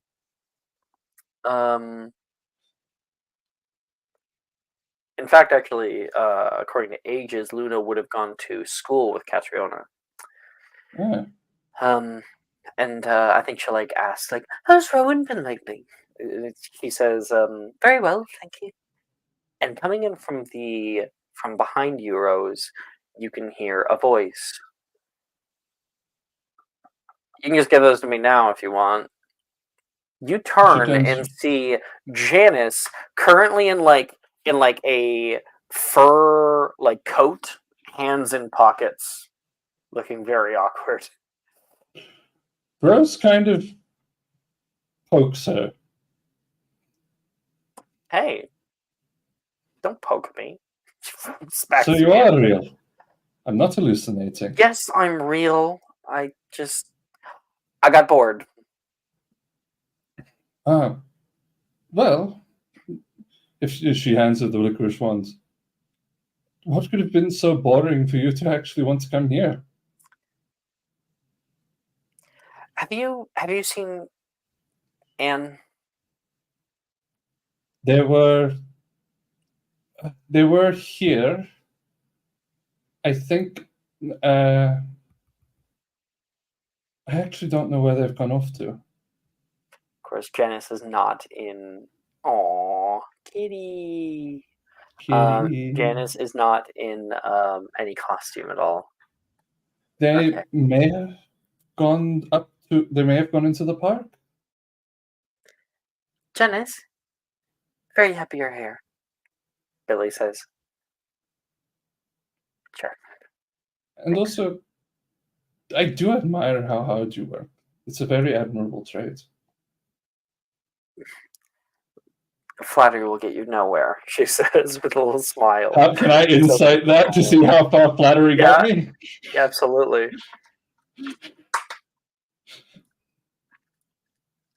Uh, 15. Beyond her better judgment, she does let flattery impact her decisions. Knew it.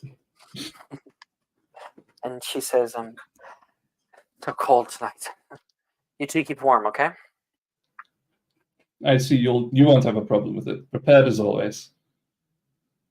And Billy says, "Oh, the fire's went out." She'll try. She'll do it again. Rose would also turn to Billy and go, "Did you ever hear back from your sister? Remember we composed that letter and you sent it off, or did you not?" What was the letter again? Remind me. So it was the first time they had found the room of requirement, because Rose wanted someone private to talk, and she wanted to tell Billy about being hag touched. And basically, she eventually said she wanted to compose this letter to her sister. Oh yeah, it's kind of a side thing. Yeah. She says, yeah, she's currently out on tour now. They're out in Australia, so far away. It really is. I wonder how Darius is handling it. I suppose they're not really around each other for long periods of the year anyway. Oh, sorry, Professor Dildro, I meant. Wait, your sister's dating him? It happened since they were in Hogwarts together. Yeah. Well, kind of. It's a long story, I suppose. It's kind of awkward. Sometimes I see him at family dinners. Rose just sits there thinking, how? And Dildro has never paid her really any extra attention at all. Never given her really a shred of like extra niceness or anything.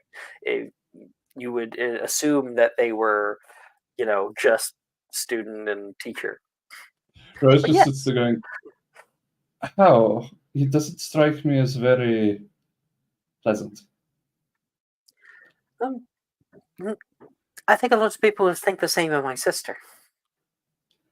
Ah, kindred spirits. You'll have to meet her one day. I'd love to. Oh, my mother also says that she would love to meet you someday. She hears a lot about you. Wouldn't she already have met her when she went to France with you? Not properly. The reason they go back to France is basically that is the time her mother is back there to to basically be debriefed and rebriefed. Okay. So she She spends a lot of last time. time. I was sad that we weren't able to properly meet. Well, it's for her. Paris is not much of a vacation. I think this year. No, wait, not this year. This year I have the wedding. Katerina is getting married this year. I'm off to New York for summer. It's exciting. I've heard about the halfway out there. Beautiful place. I'm sure it will be. She's getting married to a wife. It's going to be quite a thing. It's going to be quite an event. Are you allowed +1s? Of course I am. Would you want to? Absolutely. You were a dream at the last wedding. I wonder how it looked when you introduced me to your mother. Pink-haired girl. This pink, bright-haired girl wearing that dress and tiara, walking up to a witch. Well, once she heard it was an astral, I think she understood. Ah, I would surprised that she actually knows of my family. Oh, yes. My mother is.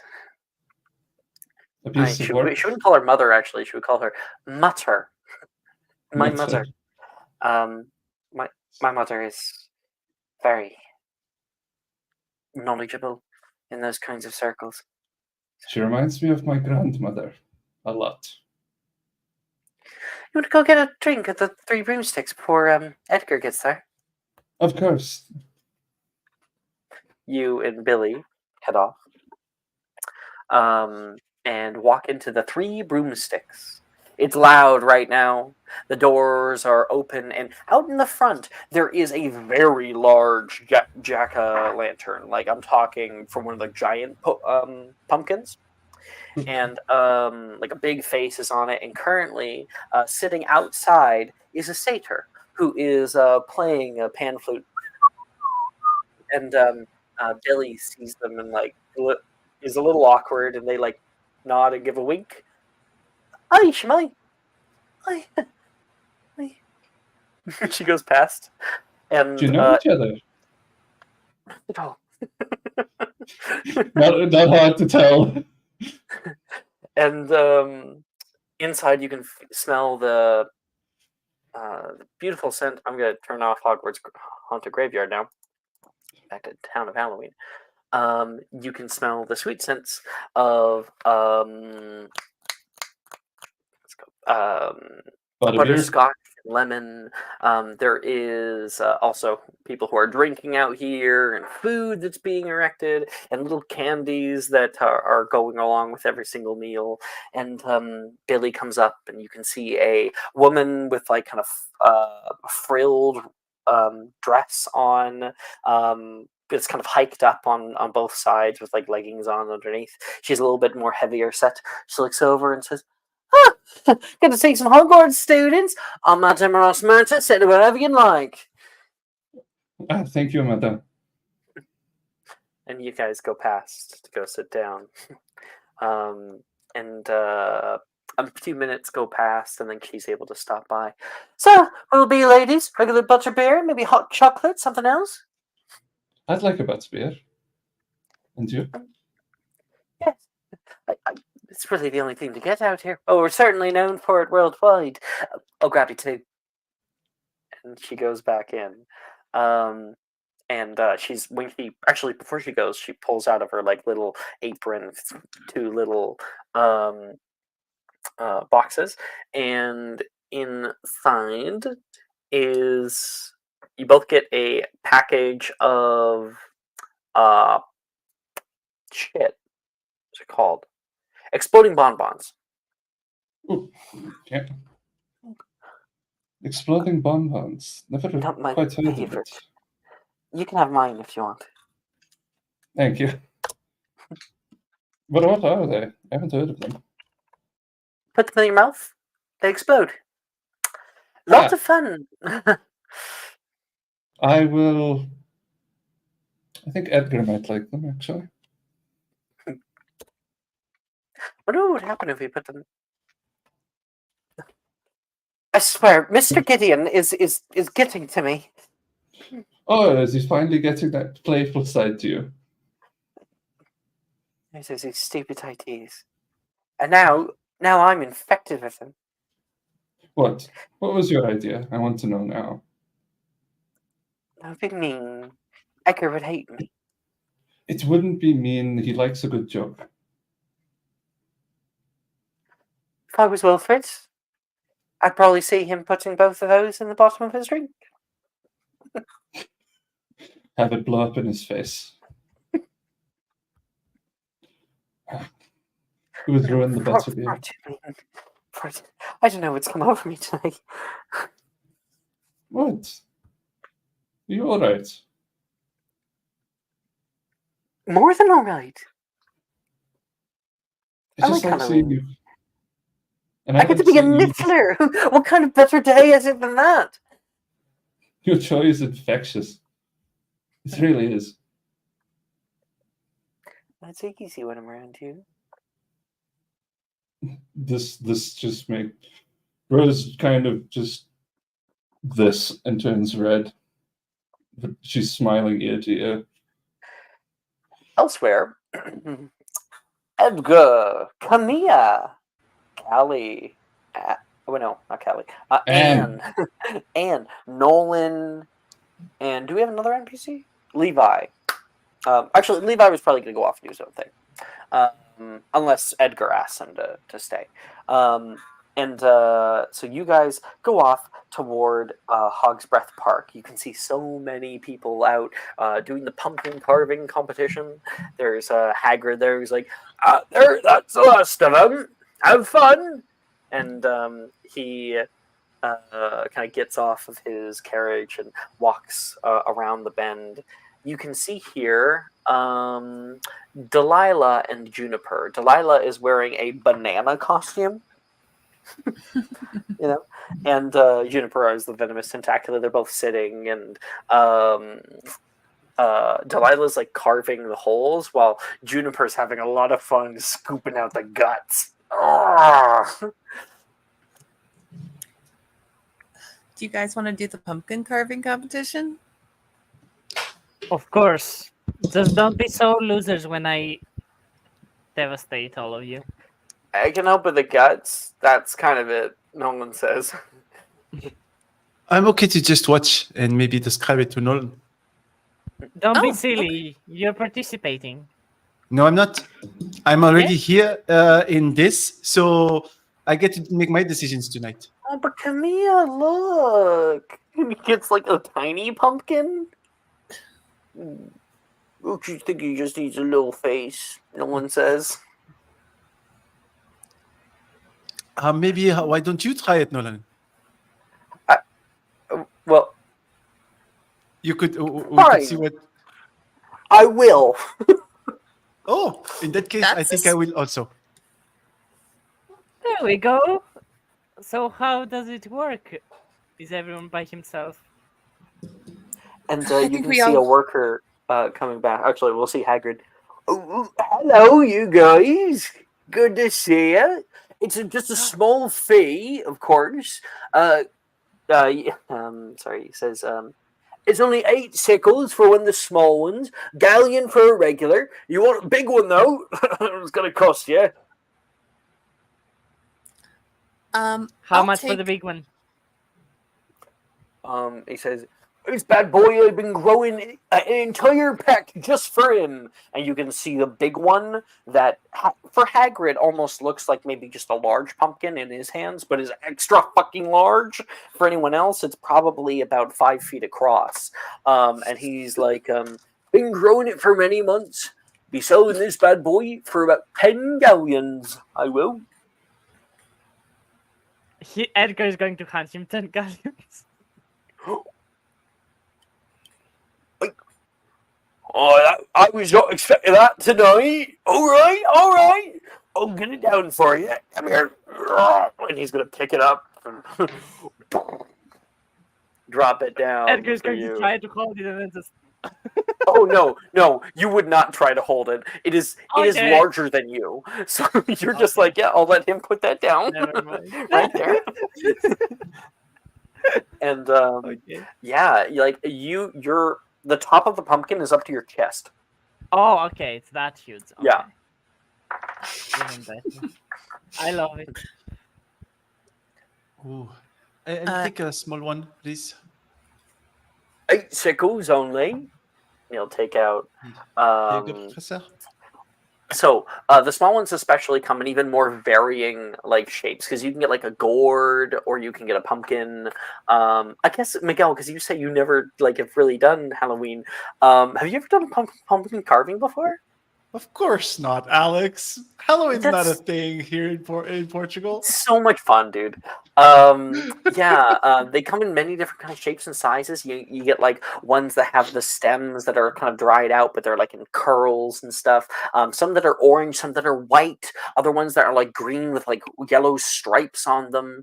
You can have ones that have like kind of bumpy warts and like weird textures, or you can have ones that are perfectly round and spherical, or ones that kind of have that billowing almost puff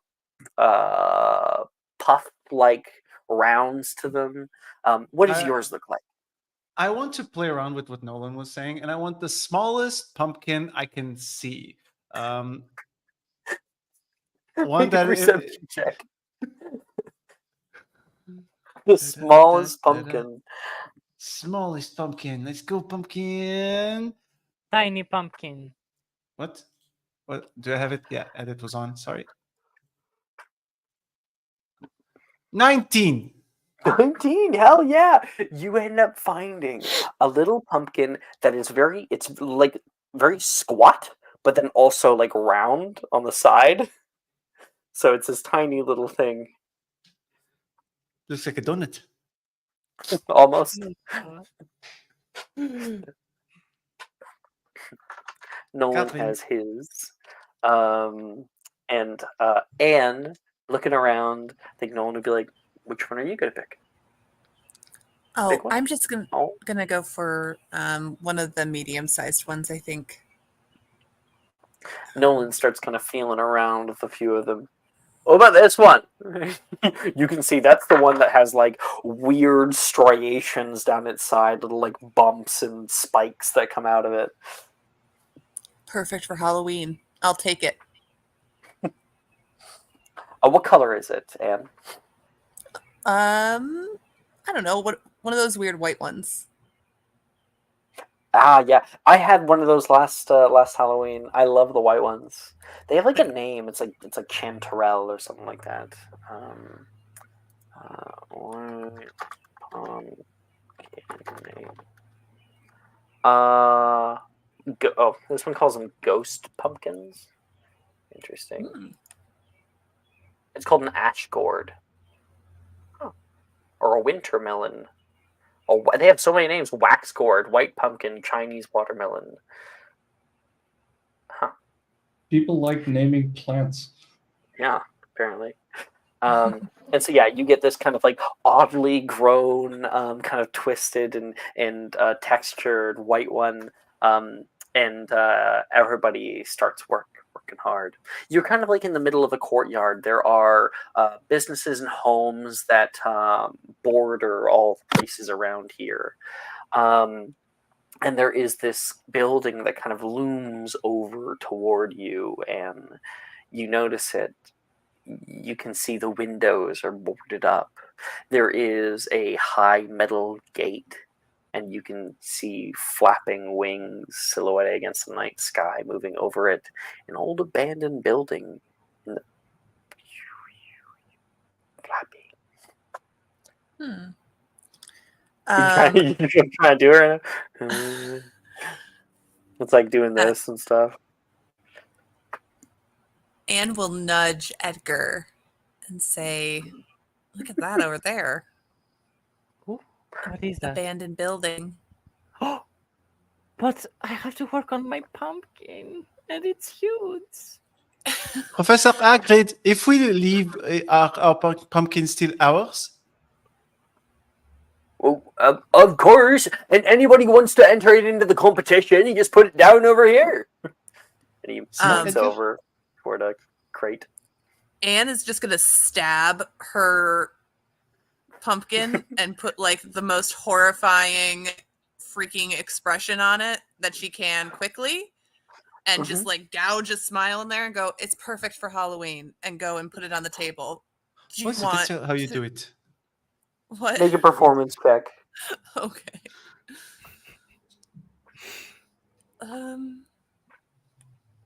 I've made like so many performance checks. You have made a lot of performance. good. You've been doing a lot of crafting. So, yeah. 17. 17. That's a scary looking pumpkin, especially because like the pumpkin itself is very warped and grow weird. So like the face is equally as weird, and like the teeth coming down from either side. You're able to get like a slitted pupil in the middle, I think like Nolan would have helped you to take the guts out of it from the middle. Ew, he like points it out toward you. They're drooping down through his fingers. You want some? You hungry? Oh, just you can take a little bit and put it in his mouth. It's very good. A lot He of laughs people and eat drops these. into a bowl. It's perfect. I love him, and I'm gonna go put him on the competition table, showing it off to Edgar and Camilla.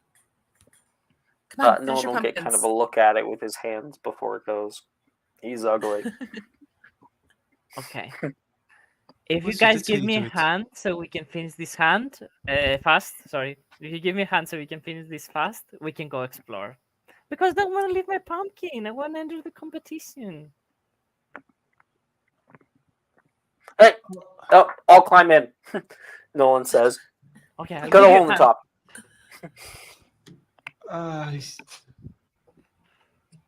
Camilla, Wingardium Leviosa me. Oh, of course, Wingardium Leviosa.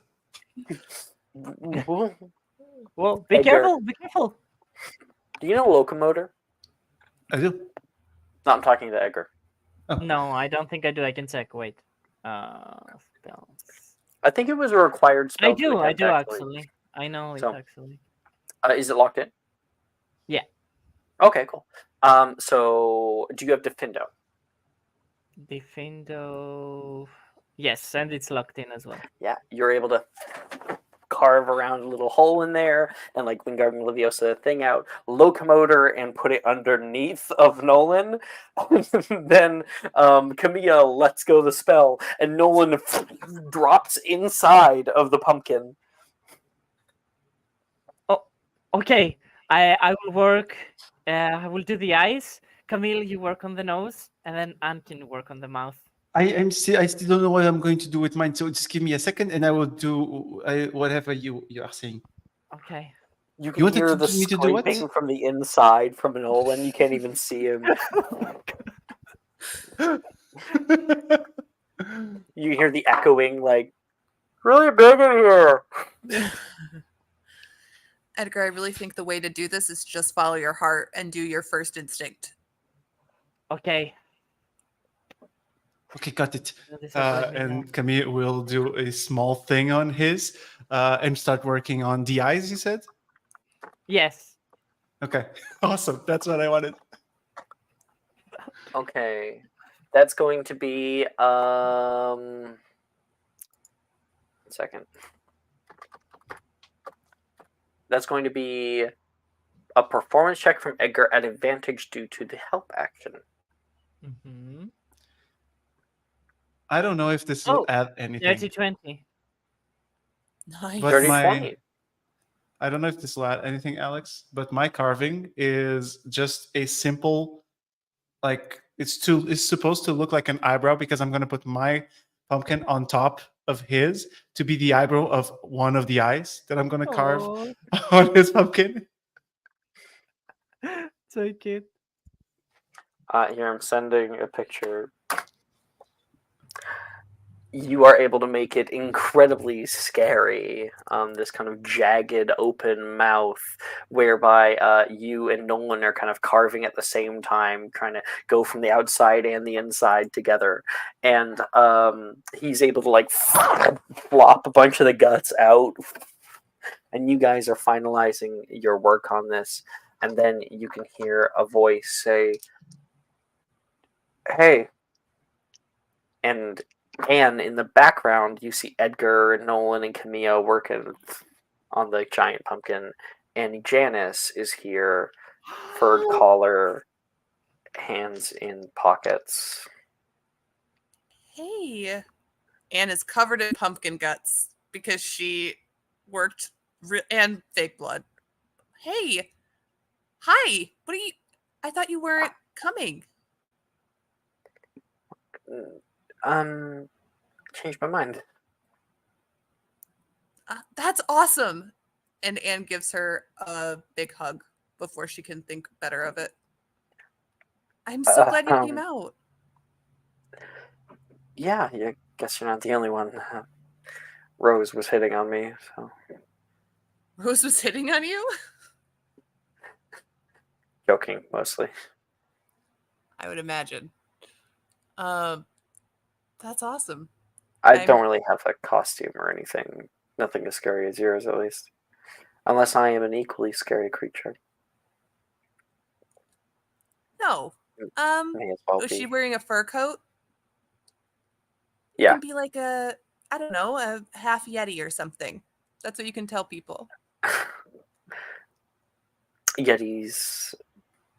Sure. Half Yeti. Did you know that the American Congress, the American Magical Congress of the United States, they had a Sasquatch uprising?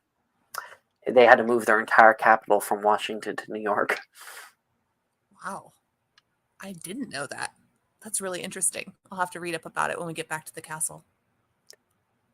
Sorry, I shouldn't talk about school. I love talking about told school. me that you weren't actually saying bad things about me. And so I'm sorry that I must have overreacted.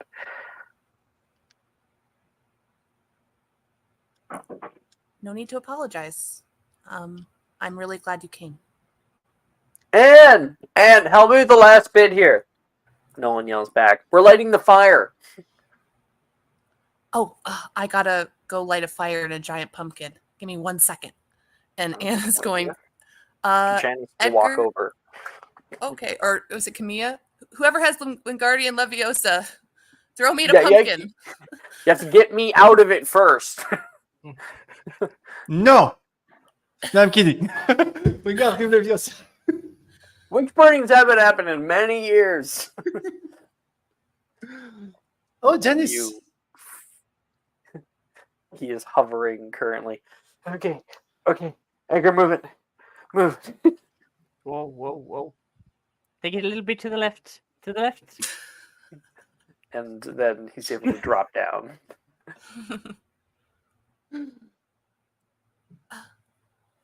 Guys, Janice is here. Yep. Oh, hi, Janice.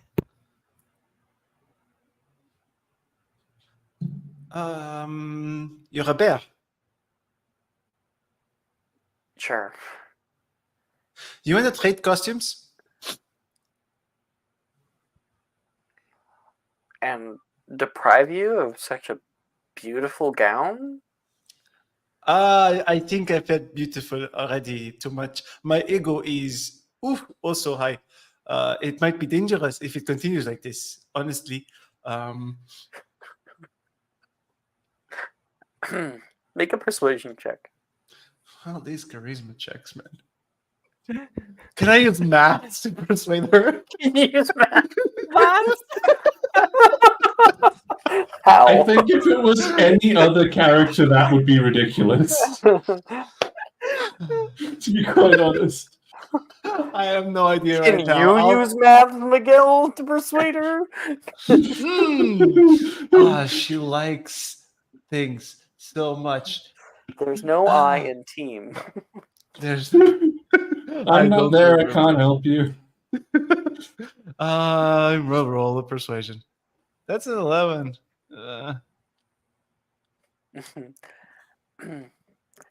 If you're cold, you can just. She takes off. Oh, no, I'm not cold. And she's going to give it to you. And it will cover. Like the wings, like fold in. No, but that way you don't have anything. I have my shirt. No, you need to have something. I'll be We right can back. cover you in blood as well. We have some extra, right? Yeah, You are I have a ton. already. If you guys stain my shirt and pants, I will see to it that you are brought to the proper courts and justice. Come on, have some fun. It's Halloween. Just I'm for here, tonight. aren't I? Okay. Yeah, I'm here. she's having fun already. Okay. If possible, Camille will try and go into a place and change out of the dress just into the coat. Yes, sure. That's the coat? Just the coat. I don't have. And underpants. I do have underpants. That's such a weird costume. And you asked. You got and bring back the and bring back the dress. I don't want to. She says, you have to. You're here. No, I don't. Yes, you do. It is the law, and you like to follow the law. Make me a persuasion check. Oh, fuck me, man. It is a social demand. Anna's watching this. She spent like 12 hours on this costume. Just watching her friends try and pin it on each other. Oh. Someone subscribe to Rogue Arcana very quickly. I don't really. You did get inspo earlier. I have inspo. You did get inspo earlier. I do have inspo. Thank you. Okay, I'll use yeah, my inspo. Go. It's better. That's a 17. 17. She'll take the fucking thing. This is my size. It's actually N made the alterations, so it should be very good. Give me 5 minutes. She's gonna go get changed. And while Camilla was like off grabbing stuff, because I did want to do something, kind of got away with me. And like everyone's talking, Edgar and Nolan and you. What's your passive perception in? 15. Okay. You notice Janice kind of looking around the way, and her eyes look out upon the eyesore of the area, the abandoned building that's there. She stares at it for a while. Oh yeah, we were gonna go up there. Looks really creepy, doesn't it? Go up where? To that building. Animal gesture. It's probably closed down for a reason. Well, yeah, but it's Halloween. No, we have to go to creepy places on Halloween. Creepy? Yeah. Is that what we do on Halloween? Yeah. Are you okay? And then Edgar comes back. Oh, sorry, Edgar. Camilla comes back over and is that, and then that interaction happens. Fine, she will take it. And you guys enter in your pumpkins to the competition. Edgar, you look down at your finished pumpkin. He's beautiful. Good job, everyone. I'm so proud of us. Professor Hagrid, can you help us carry that? And you just call me Rubius when I'm out here. No issue for a professor. Not in school right now. He'll come over and but not a problem at all. And he'll pick it up. Thank you very much. He'll take it over Professor. to the section. I'll put it up on the pedestal for you. Thank you. and All right. that competition's happening in the background. Now, you had agreed to meet with Rose and Billy. You want to do that first? We can gather people up, really, Yeah, if we want to go. that sounds good to me. If everyone's good with that. Yeah. Okay. There we go. You guys are deciding to meet up, and where'd Callie and Alice? Oh yeah. By the way, Callie, Alice, literally, it is kind of perfect if you want to be brought into the scene because Zonko's is right next to the Three Broomsticks. It's like literally right there. Yeah. Yeah. And Callie was so- hoping to get into the pumpkin carving competition, but got delayed by Zonkos. Then I guess oh right, that's how we were tying in. So you're walking over as they're kind of finishing up, and you can see Janice currently standing in front of everybody in a fairy costume. Oh, Hey. hey, Janice. Alice, hi. Didn't think you were going to be here. Oh, is that bad? Should I? No, be- no, sorry, I'm No, pretty it's slow on edge tonight. yeah. That's sort of why I was like, would it be better for you if I wasn't around? Camille, why are we the same size?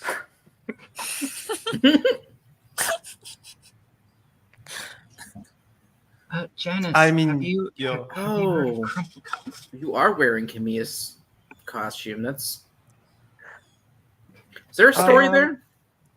There is. The story is, let's stop calling it Camille's costume. I'm now a bear, an incomplete bear, probably. I could make you one, Janice says, pulling out her wand.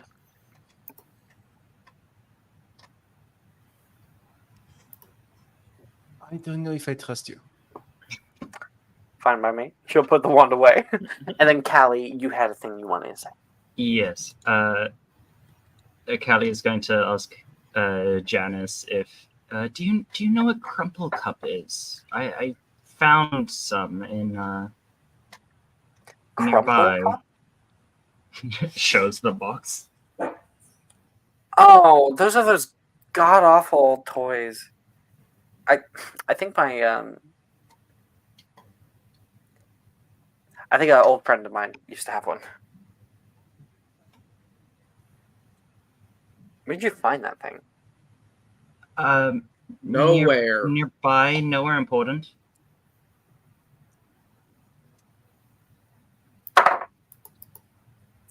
That's fine.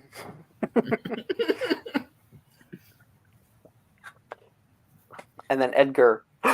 3 broomsticks! Almost forgot. Right, Rose. We have to meet with Rose. She's waiting for us in the Three Broomsticks with Billy. I could use a drink, Janice says. Also, Sounds good. are you just wearing a coat right now, Camille?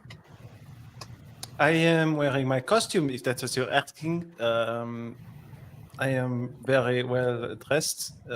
I didn't comment bad things on your costume, Edgar, so I would ask you not to. My That is very costume is Parisian of perfect. you. My costume is perfect, but anyhow, if you're not Yes, cold, it is. Nolan no, casts no. Inanimatus Conjurus and conjures you some shorts. thank you, Nolan. That was uncomfortable to us. He holds it out Wow. for Camilla. I'll hand it over. I'll be right back. Well, you just have to slip it on. Yeah. Still, he just Do you think Camilla's goes- going to do that in comes front back. of everybody? Of course not. And Can I insight check one thing in hindsight? sure. The reaction Janice towards Alice. I didn't think you were going to be here. Yes, you may. Thank you.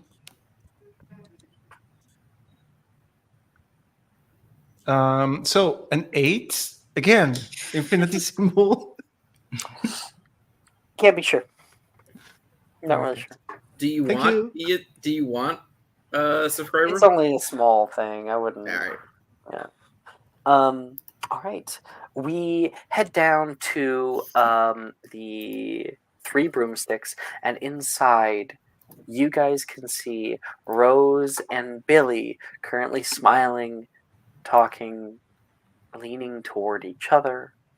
Two of them very, very in their own little world, out in one of the booths in the back. Sit wherever you like, Madame Rossmarta yells. I don't know if we should we interrupt them. Yeah. Yeah. Maybe let's get a table nearby and see how long until they realize we're here. True, that's a good idea. Okay.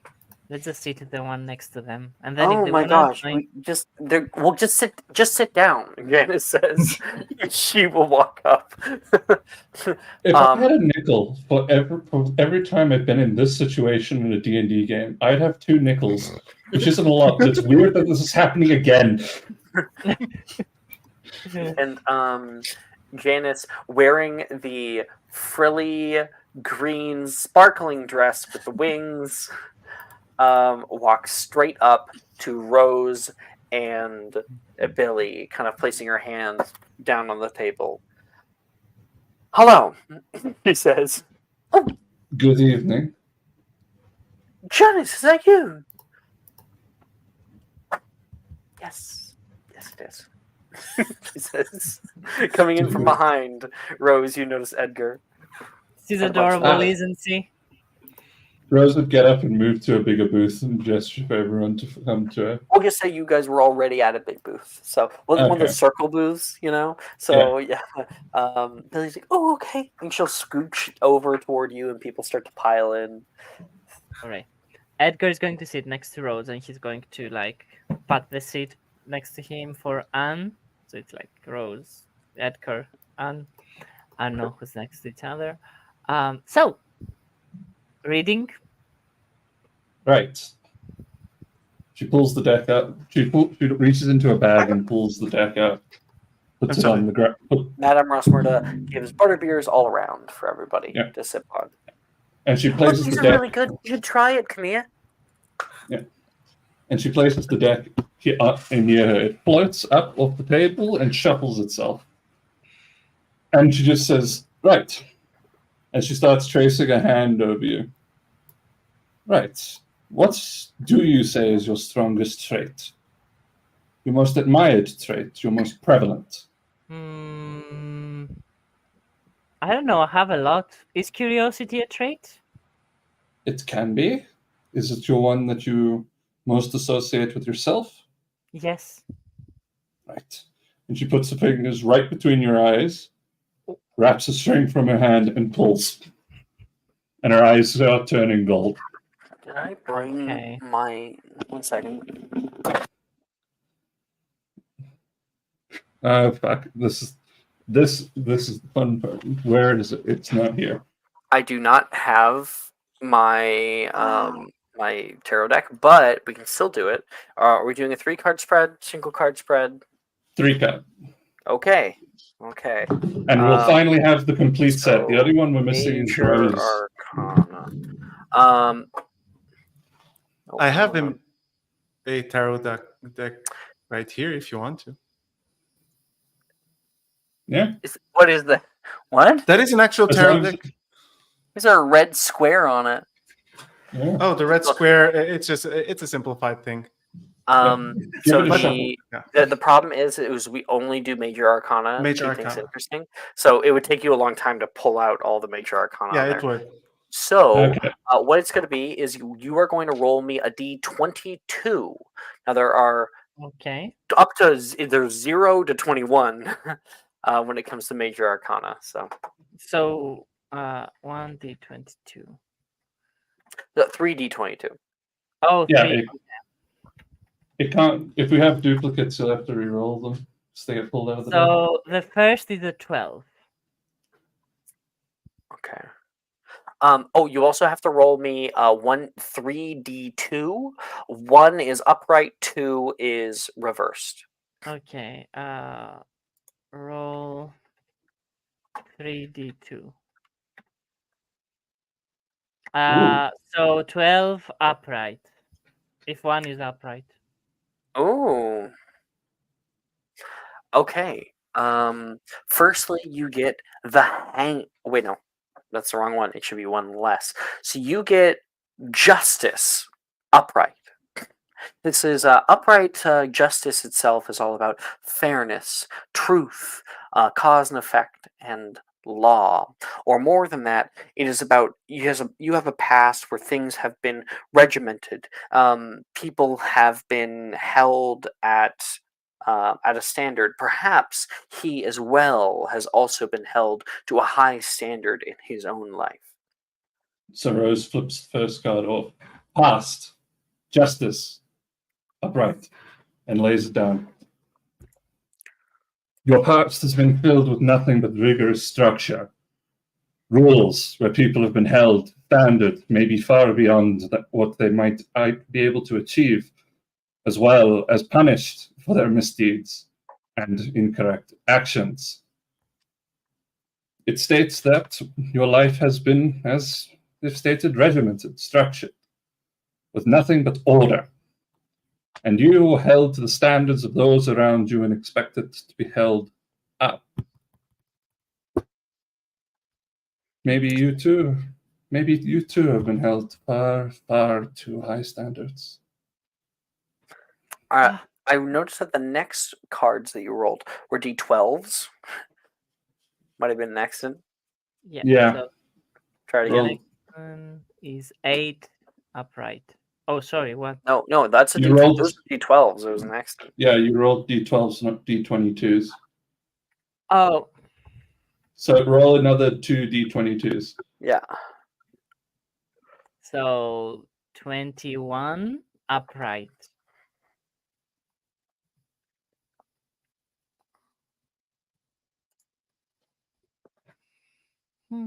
Okay. They have rolled judgment.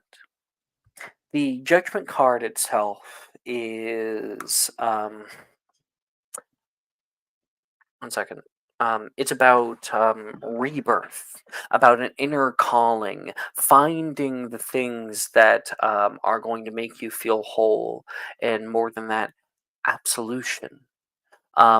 A relief from these high expectations. He has found a place in his life where he can be himself, away from these things, and has found betterment, edification for his own sense of self, where he is Flip the now. card. This is present, right? Present. Judgment. Upright. Salvation. You have... My brain lost itself. You have found a place where you have freed yourself. In the current state, you have found absolution, clarity, a place of belonging where you can be true to yourself. You've been freed from whatever judgments of others may have on you, what expectations they may have of you, and what standards they subject you to. In the present, you have found your true self. Very interesting. Okay. Future. Future, he got the moon reversed. His future is more uncertain. There is a repressed emotion that, despite this new freedom that he has been able to find, still lies underneath. But more than that, there's something else. Some kind of exterior power here. The moon reversed can warn of those with ill intent, subtle manipulators. When the sun's light brings no warmth,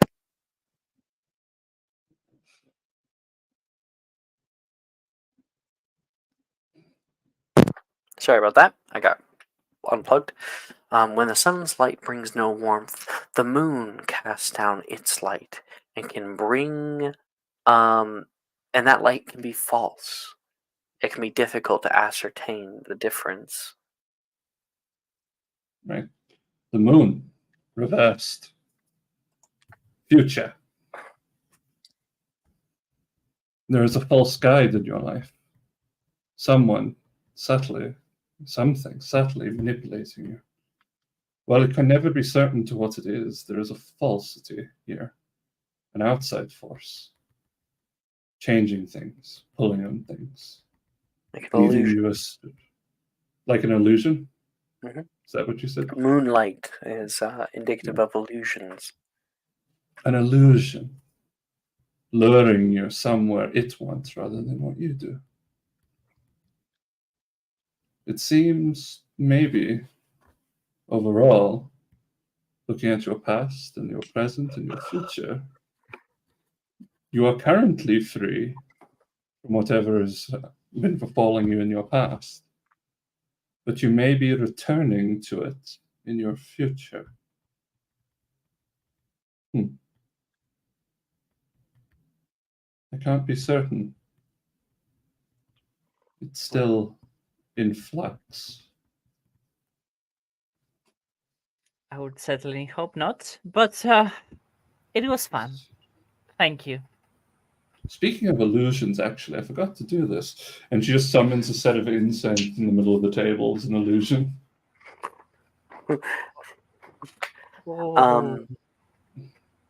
It has And, no smell or no warmth, but it is still just there. How Edgar, did you are get stuck thinking Yes. about your past, thinking about memories that have not come up in so long. You tried to put them out of your mind, but they're there now, on the forefront. Try anything, really. Other people around you are talking, conversing loudly, drinking butterbeers. Janice is the one that's quiet. She looks over toward you from across the table and she takes a sip from her butterbeer. She is a skeptic as well. She kind of gives you a little look and then takes another sip. That was something. I don't necessarily believe in that, but it's interesting to get an opinion.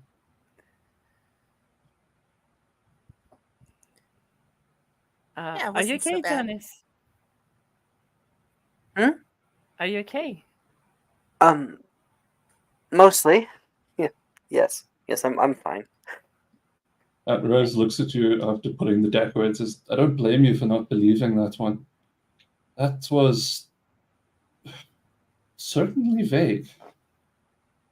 Maybe it's because I don't believe that it's vague. I mean, if you don't believe that it's vague, then it's specific to something in your actual past and present. To be fair, there were some things about my past that were accurate, but I wouldn't say it's something that was imposed to me by someone. I'd say it was imposed to me by myself. Well, it's an interpretation. I interpreted it best I could. I'm not always perfect. No. But it's fine. People's butterbeers draw low. You guys fill your bellies with the candies that are offered you. Edgar, there's one part of the night where your butterbeer explodes. Whoa! From the exploding bonbons.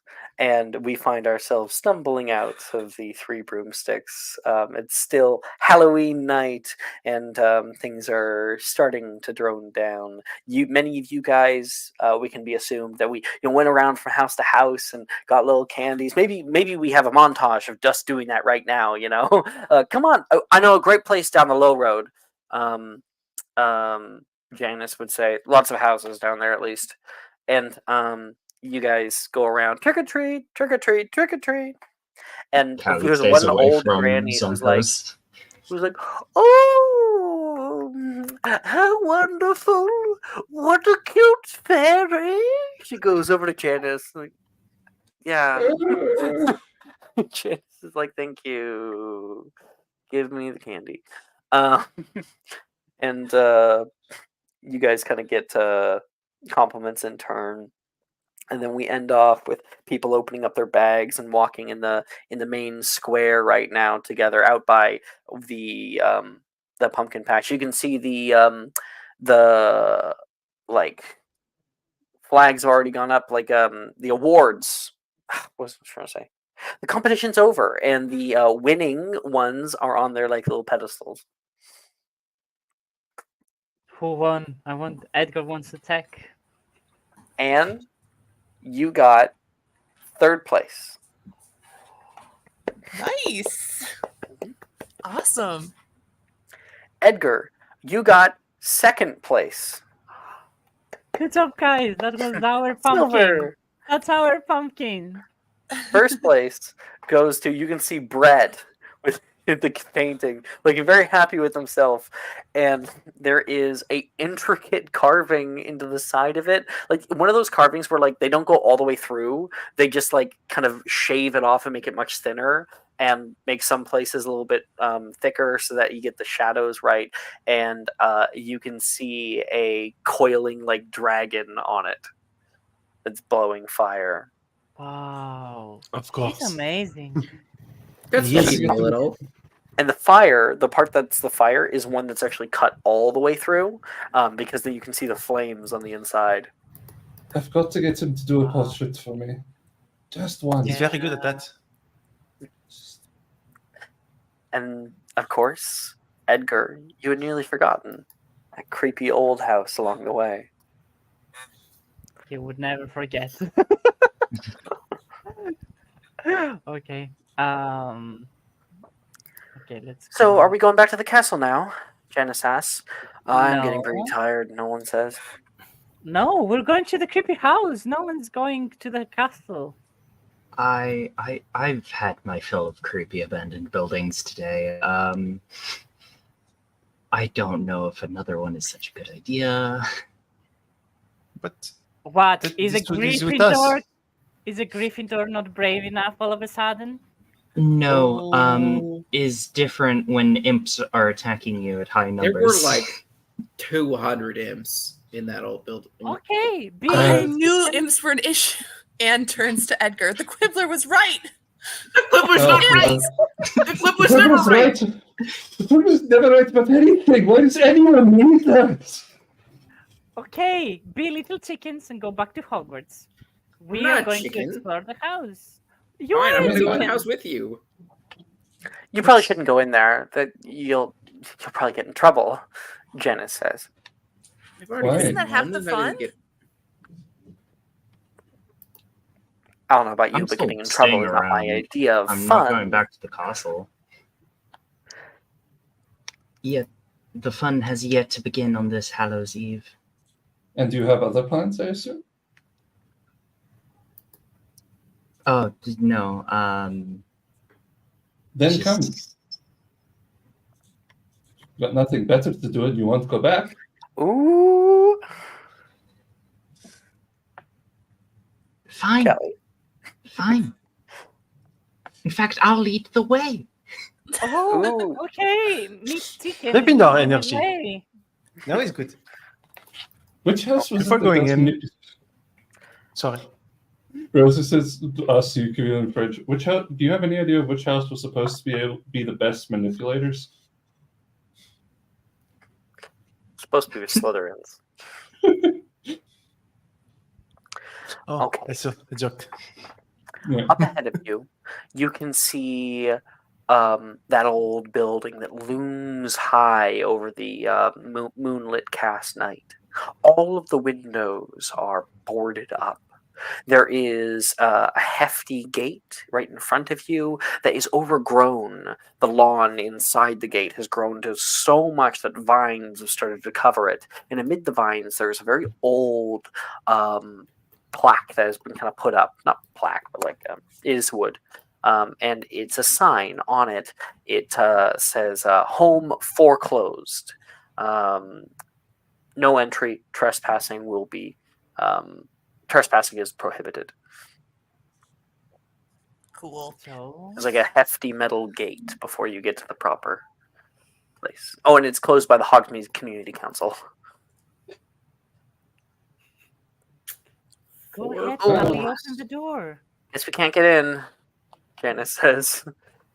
Don't be Oh, silly. We're We can wizards, so cast gate is going to Alohomora. stop us. Exactly. The gate itself, you cast out Alohomora, and it clicks, and then you go to open it. It doesn't move. This thing is rusted shut. Callie Come will on. kick the gate. Make me an athletics check.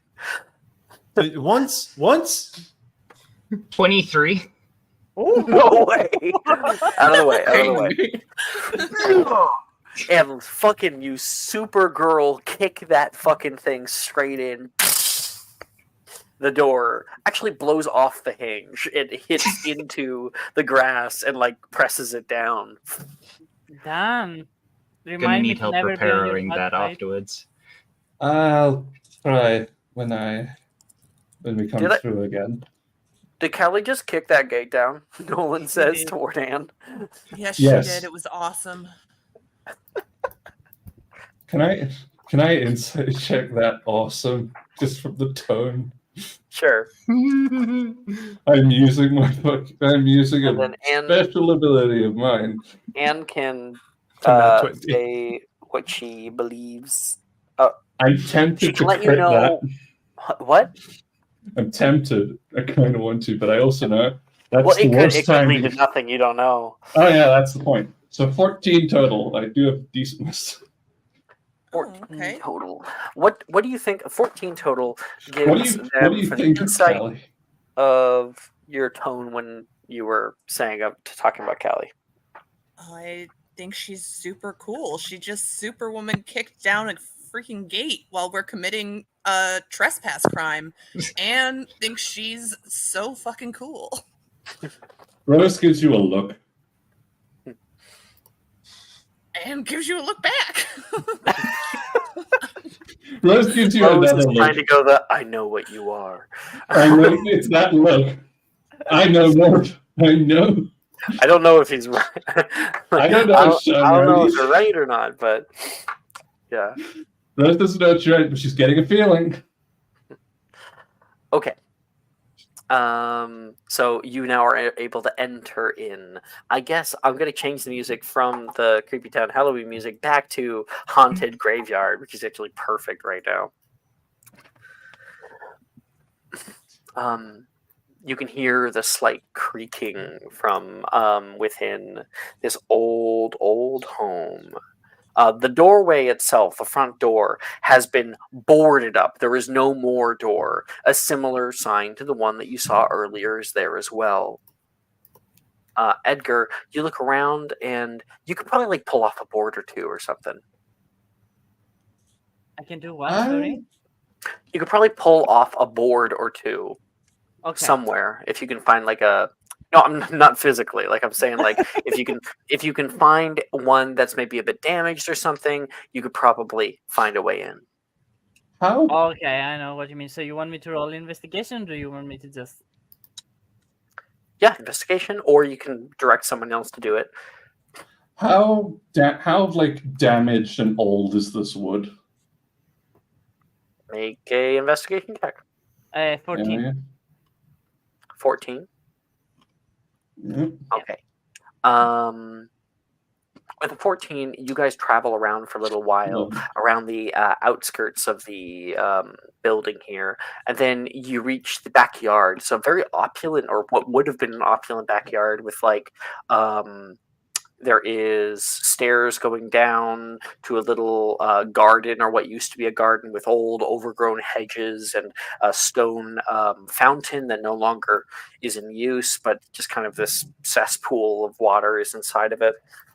You can hear frogs, and then Edgar, you're able to see up on the third floor. There is a board that has fallen off, and it's at your feet. So there's a large enough space that you could probably crawl in. There. We can climb? Question mark. Wingardium Leviosa on Whoa, Edgar. whoa. Okay, I'll go inside and I will let everyone in. Okay. You all right over there? I don't know. Am I all right over there? Edgar, make me. So it's really high up. So you're gonna want to get someone to Wingardium Leviosa you. Camille just did. Oh, Camille. Okay, wonderful. Yeah. Make me an acrobatics check. You're able to get right the edge of the windowsill right at your fingertips. I will use my inspiration. Okay. I will use my inspiration. Wait. I will give. Okay. 11.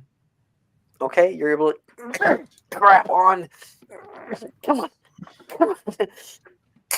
You're able to get one arm up at the very top, and it was a DC 10. You flop into a room, and a bunch of dust goes flying everywhere.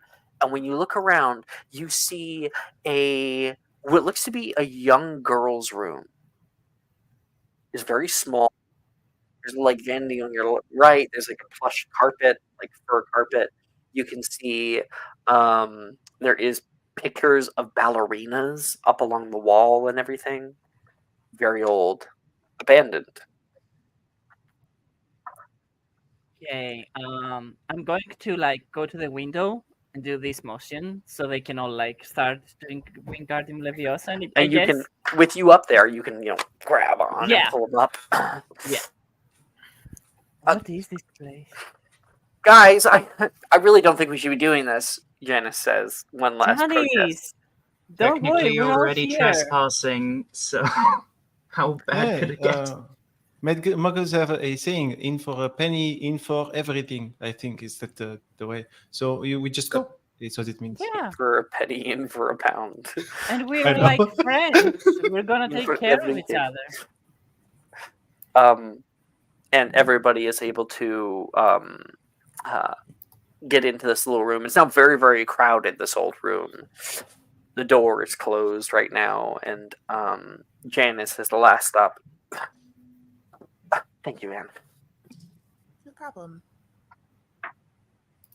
Can I ask, what's the vibe from the room? Is the temperature very low? Is it very creepy? Is it just It's definitely dirty? cooler. There's no light in here. In fact, this room looks somewhat very loved. There is an old bed nearby that has curtains that hang down and are somewhat stripped from time. And Edgar, you see something moving in the bed. Something small. What is that? I'm What's just what? going to approach the bed and try to see You what get that a little is. bit closer, and then it jumps out toward you. A little buzzing noise. Make me a charisma save, Edgar. What the fuck is that? Charisma save, okay. Mhm. You should be good at that. Are you fucking kidding me? I love being Advantage. Subscriber advantage. It's Oh. not. He's not in danger of life here. Okay, if you Okay. say so. What'd you get? Natural one. Edgar I love being lets a off gent. the loudest, girliest scream you could possibly imagine. And what jumps out, and there's a few of them, is a small swarm of doxies. Little Oh, I hate. Oh, fluttering fairies. They kind of look like moths that have 6 legs and big eyes. Did I ever share doxies with you? Doxies? Here, I'll No. get a I picture. have no idea what they look like. You have no idea? Okay, 1 second. Doxies, Harry Potter. Edgar, in general, wouldn't know what they look like because Yeah. I suppose it would make the Calculus, most sense for him calculus, to but be he wouldn't terrified know. of these things. Now they do bite, so So these ones aren't Oh going my to god, go. that's so ugly! Ugh. These are Ew. called biting fairies or doxies. In first year, you learn doxycide, which literally kills them. So I have one, and I want to take it out of my bag and throw it at them as fast as possible. Seeing this. Also, it's ruined.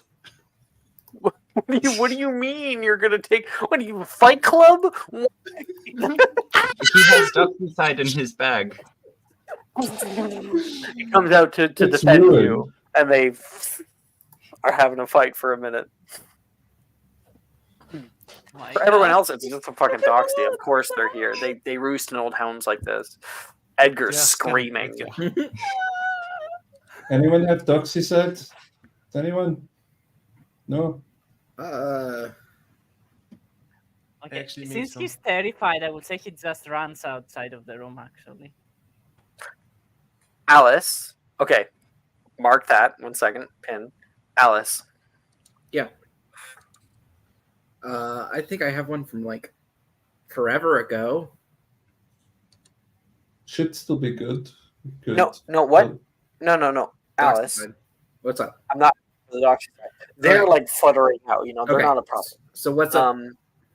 Alice, what is your passive perception? Let me look real quick. Are you avoiding asking me and Camille at I this think point? it's 11. Make me a perception check. Okay. Unnatural 20.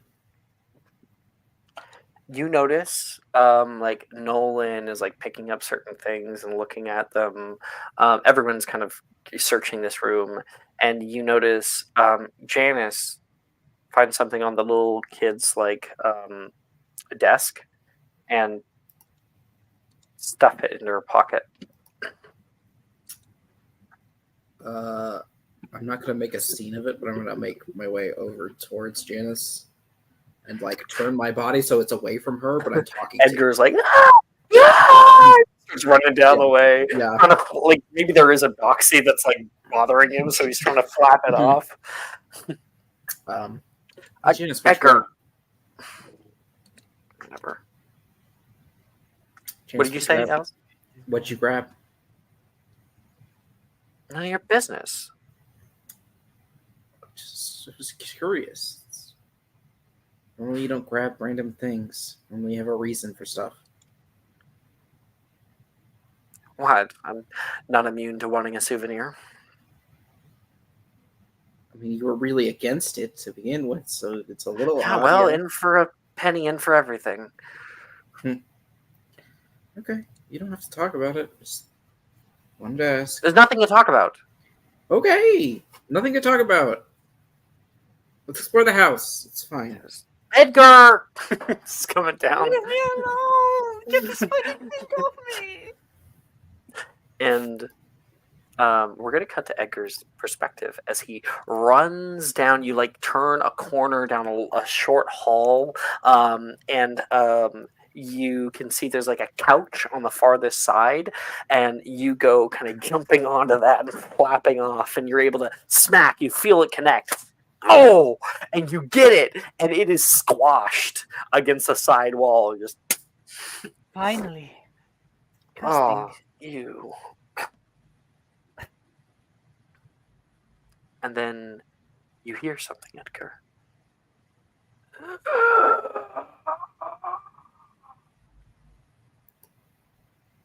An odd kind of wheeze from lower down. The hairs on your neck and on your arms stand on end. And you see a subtle glow coming from the bottom of the stairs. A subtle blue light.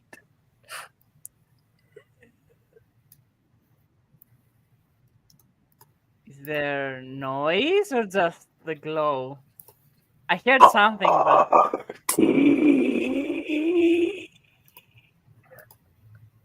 party? Tell me that's your character. Party? Okay, I'm going to approach stealthily and try to see what the thing is. Where are you? And It's saying, who um, are you? Or what are you? Because, where? oh, where are you? And by the way, it wasn't Party, it was Barty.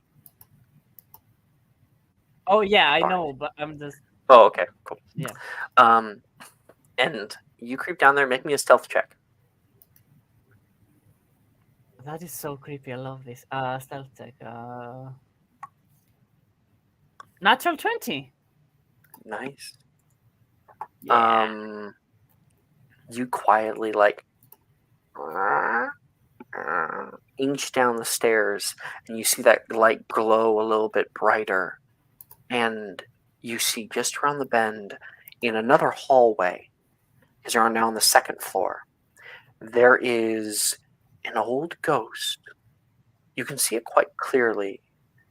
A man that's see-through, looks to have like a mustache or something. His hand is coming out and touching side wall. You see this wall that is caved in on one side. You see the rebar and the bricks there. He caresses it lightly, and then you can hear a little boom from upstairs, and the ghost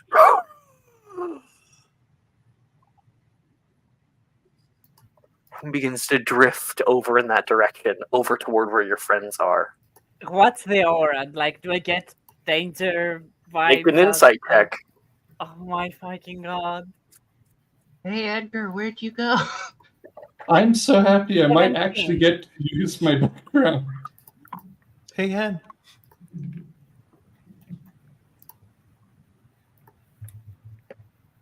$17. I don't know if you shared that. Sorry. 17. This thing is acting differently than other ghosts you know. Other ghosts are often, oh, hello, what a dreary day. They're all very coherent. Yeah. This thing, the way it sounds, the way it moves, is nearly animalistic. It's uncomfortably unfamiliar. Yeah. Because, in Hogwarts, the ghosts are Plenty very of friendly. ghosts, So his yeah. experience is different. That's why I was asking. Yeah. No, this ghost Okay. does not seem to be in its right mind. He's going to fucking dash upstairs as fast as he can to warn everyone to get. Callie They're already heading down the hallway to come find you. Callie will actually say, yell out, Edgar, where are you? Be quiet. Seeing that, Camille will go and cast Muffliato on all of us. Muffliato. Okay. Guys, there's this creepy ghost, and it heard the noise from the room, and it's heading there. So we have to be very quiet, okay? It's just a ghost, ghost. Edgar. This is a No, ghost. no. This is different. What did it do something scary like boogity boogity boo? So first of all, it was saying Barty. Jesus Christ! I'm trying to be kind. Fuck you from me. I only wrote because of Alex.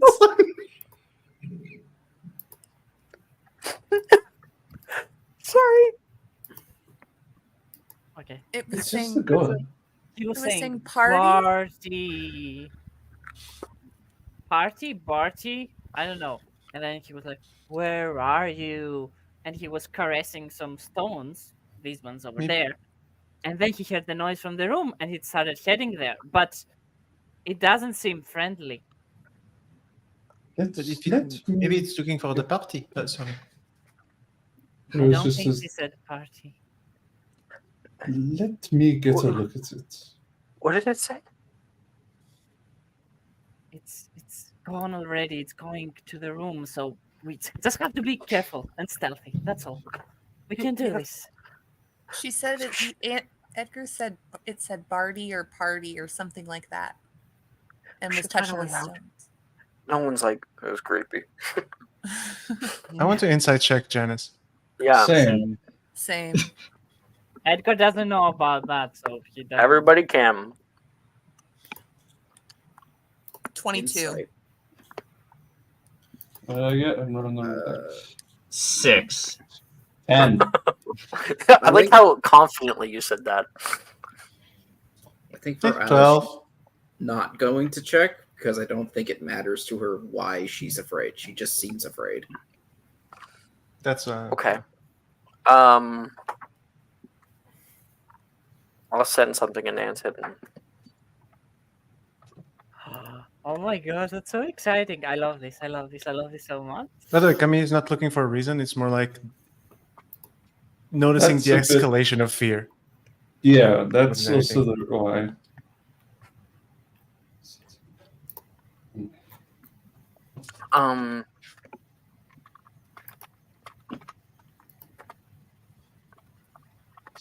I love this episode.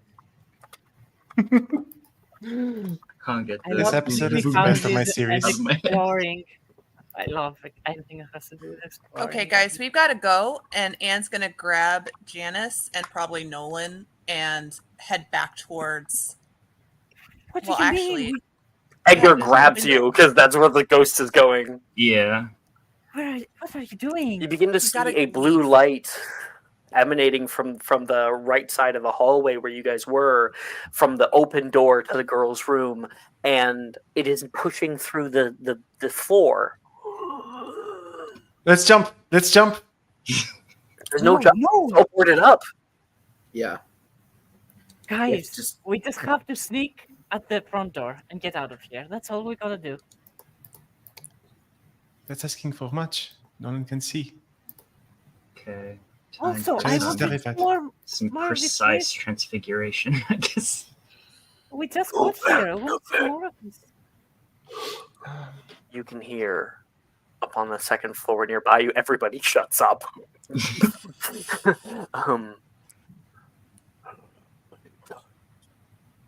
You're cutting off.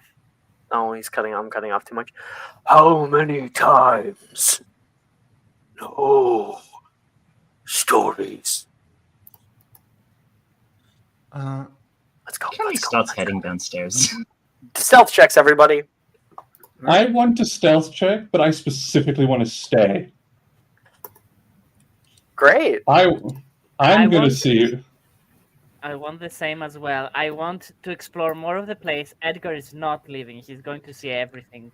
I'm Okay. helping Anne bring the Janice and Nolan outside. Yeah.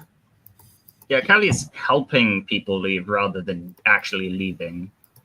Rose wants to figure out what the fuck's wrong with this ghost. Same. If either Nolan or Janice roll badly, I'm giving them my subscribers. Well, And if I we- rolled a 13. Actual 20 for Nolan. Woo! And 16 on the die for Janice. So Okay. Woo! Awesome. Callie rolled a 13. 13 rolled for 12. Callie. 12, 22. 22, and 21. come here. 13. 16. 16. 16. Okay. Everybody rushes down the stairs through the hallway. You can see a open door on your right that looks to be some kind of bathroom. On your left, there is a little. It's odd. It's actually blocked off. There's a little lattice work where you can see there's a little room, a place to get up from below, like a little alcove. And you can see some pillows and whatnot all in there. The wood paneling of the floor has kind of been pushed and pulled up over the top over the days, and it's nearly impossible not to make any sound. Edgar and Anne lead you guys forward. Callie leading the rear. Alice, every floorboard you step on is. You reach another set of stairs and start heading downstairs. And Alice, you trip on the second last stair before the first landing, and you. There's a heavy boom. And upstairs, Rose. You standing there, and no one has realized that you weren't with them. You watch this thing pull out, go across the hall for a moment, and then do you want to go see where it's going? Yeah. I want to Okay. try and figure this You out. inch down the hall, and you can see there's a closed door. There's like a like beautiful design on the outside. One of these old homes. It is partially ajar. Do you want to open it? Very slowly. Crack it just enough so you look in, and you can see a long bedroom with a queen size bed on the far side, and there is like old side chair that's on its side, and papers that are strewn around the room, and this ghost floats down toward its bed and sits with its hands on its knees, and then you can hear the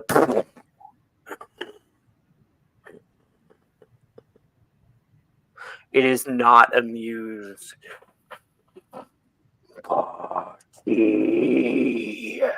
And it's going to go through the floor. It's coming for him. Rose, what do you do? Shit. I can obviously hear. I know I can't shout. I just looking through every tool I have. You can't shout. You could shout. I could. It's us. Rose is going to make an assumption. What does the ghost look like? Does it look very much like an old man? Is it young or old? Older, probably mid-60s. You got the thick caterpillar mustache. You got what looks to be somewhat nice clothing. The tie is like permanently done off to one side. There's dirt on him. Dad keeps talking of a name that has to be the person father, and she just says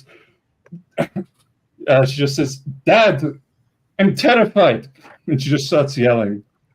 Okay, so he starts pushing through the floor. The like Alice, you've hit the thing. You begin to see like legs coming through the ceiling, and then you can hear upstairs Rose yell this. Dad, you said, Dad, I'm terrified? She's calling out, basically she's calling out to the ghost like she's a child, and seeing if he responds to that. The thing, it pulls out of the floor and begins flying through the area. It comes face to face with you, and it sees a little girl. It looks at you.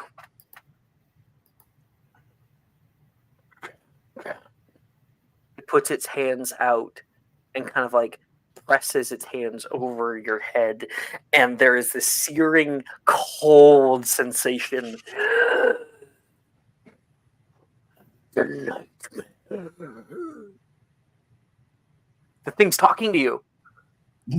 What night? What did it say? Your room.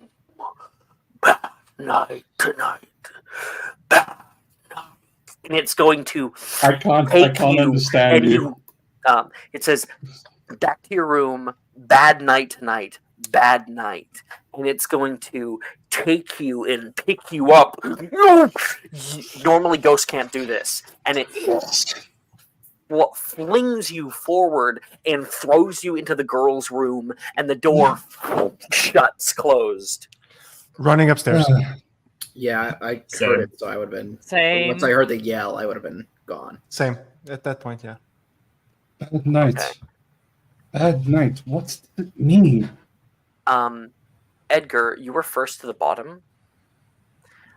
Some people are running back up, and definitely like Janice and Nolan and Anne are like, let's just get the fuck out of here. Edgar, you can see a kitchen left in utter disarray, connected to a sort of living room that has just like a dinner table that's been popped over. There is papers from like a small bookcase that are everywhere right now. Really, really bad. But this is the ground floor main room here. And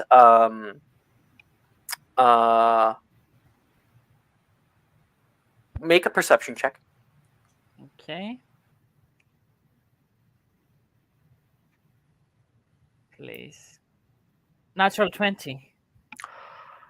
Oh shit. Okay. 1 second. Well, all those nat ones earlier are because of this. Yeah. You can see the portrait of a man and his family. There is an old man in it. I don't want you to say a word, okay? Okay? Edgar? You get me? Yes. This man. There's an old man. He's dressed in what looks to be like, a ministry robes with like an odd hat.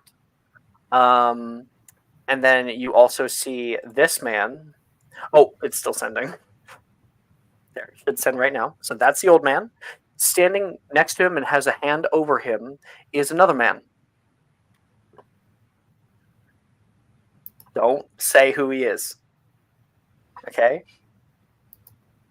The two of them are standing together. Yeah. There is a woman, likely the wife, and this second man currently has his hand around a little girl. 1 second, please.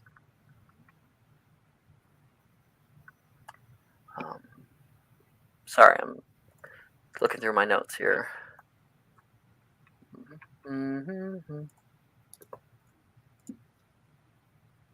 I'm going to send this to you, and I just want you to mute, okay? Okay?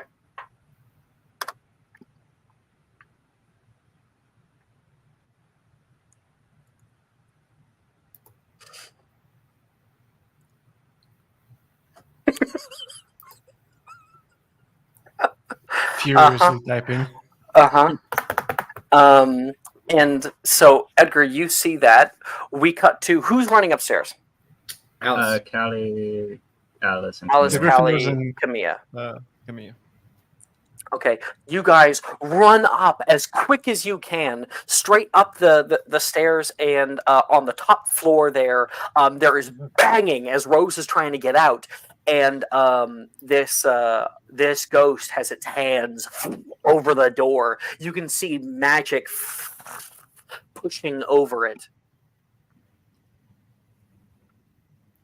Isn't this the room you came in as well? This is the room you came in, yes. Rose, do you run to the window?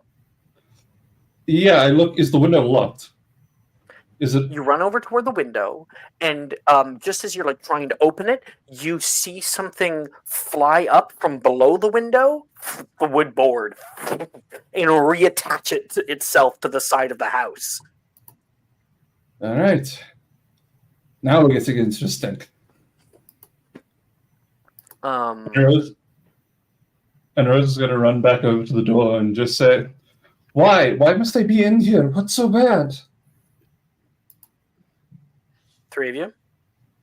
Camille will whisper immediately, I will distract it. You get Rose. Yeah, okay.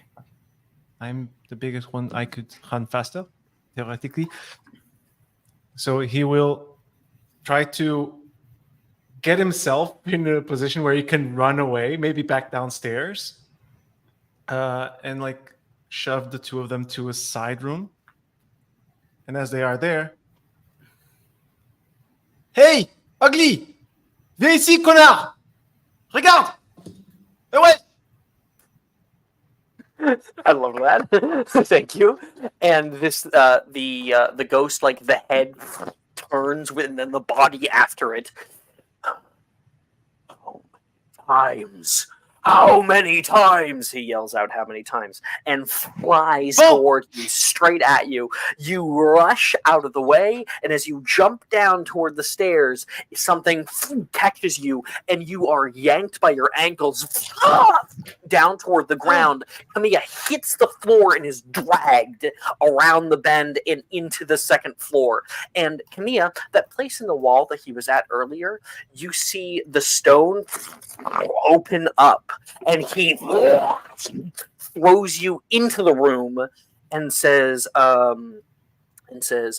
"They can't see you." And he's going to put his hands over it, and the wall gets put back together as if it was a reparo, and the entire wall As he is becomes doing solid. that, There if is I no have windows in everything- this room. There is no doors in this room. I There just want is to a scream out small- one thing. Absolutely. Yeah, no, as he's throwing me, if I have the mental capacity, he just dragged me. Probably don't. I just want to scream out, I have Barty! Just shouting it. I have party. If he understands party, that's what I understood. So the P and B will be very much meddled, but that's what I'm Out going of to character, this ghost thinks you are Barty. do. Oh. And But you are Camille being doesn't know that. And you are being put in your room. Boom! And you're now in here. There is no windows, no doors. There is a small cot on one side. There is a mirror that's kind of like dirty on the outside. There is an old backpack back here and a wardrobe, and that is it. I'm going to start rummaging through shit as fast as I can.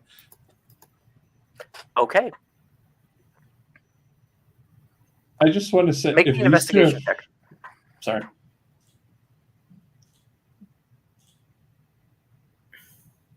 That is a very nice 5. Okay. So you Uh, rummage through this shit. You see the belongings of somebody who had obviously not a very active life. You don't see keys. You don't see extra shoes or anything. Even the wardrobe is mostly empty. You can see like an old kind of leather jacket, and you find nothing of any value. So much so that you know that whoever was in this place had nothing of value. Shit. Alex, Dylan did give it advantage to me. Thank you. I don't have my double screen, so Miguel. Advantage Again. from Dylan. Oh. Come on. Thank you, Dylan. I believe Rose is the going dice to cuss you two out, by the way, which is quite That's funny. a natural 19 for 21, which is very different. 21. Yeah. You find underneath of the bed, you find something odd. You find a manuscript. On the front face of it, you see a symbol that you saw just yesterday. You see the symbol etched onto the front of a skull with a twisting serpent tied into a knot. That is And tucked into one of the pages, a bookmark that looks odd. You pull it out. It is a ballet recital for, like 8 years ago at the Starlit Stagehouse here in Hogsmeade. It doesn't help me get out. You guys from downstairs and upstairs, because Kamiya ran away from you, could hear Kamiya screaming, and then that wall come to a stop. Alice, God, I'm getting my own character name. You're Stop. okay. And? Anne is going to turn to Janice and say, "What is going on? What aren't you saying?" Kamiya! What was that noise? I can't. We have to get out. No, she's gonna put her hands on her shoulders and say, "What is going on? What is happening? You know." Make me a persuasion check. That's gonna be bad. Okay. Let Ooh. me see.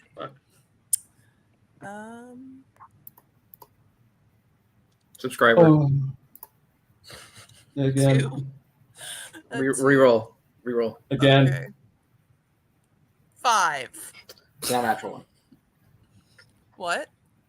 You know It's what? not Any natural. subscribers that were used or anything like that, give them back because Edgar can answer the question. And I am going to send you something.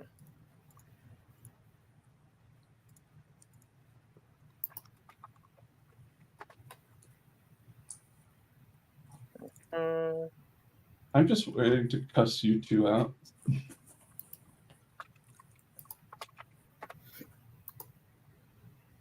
And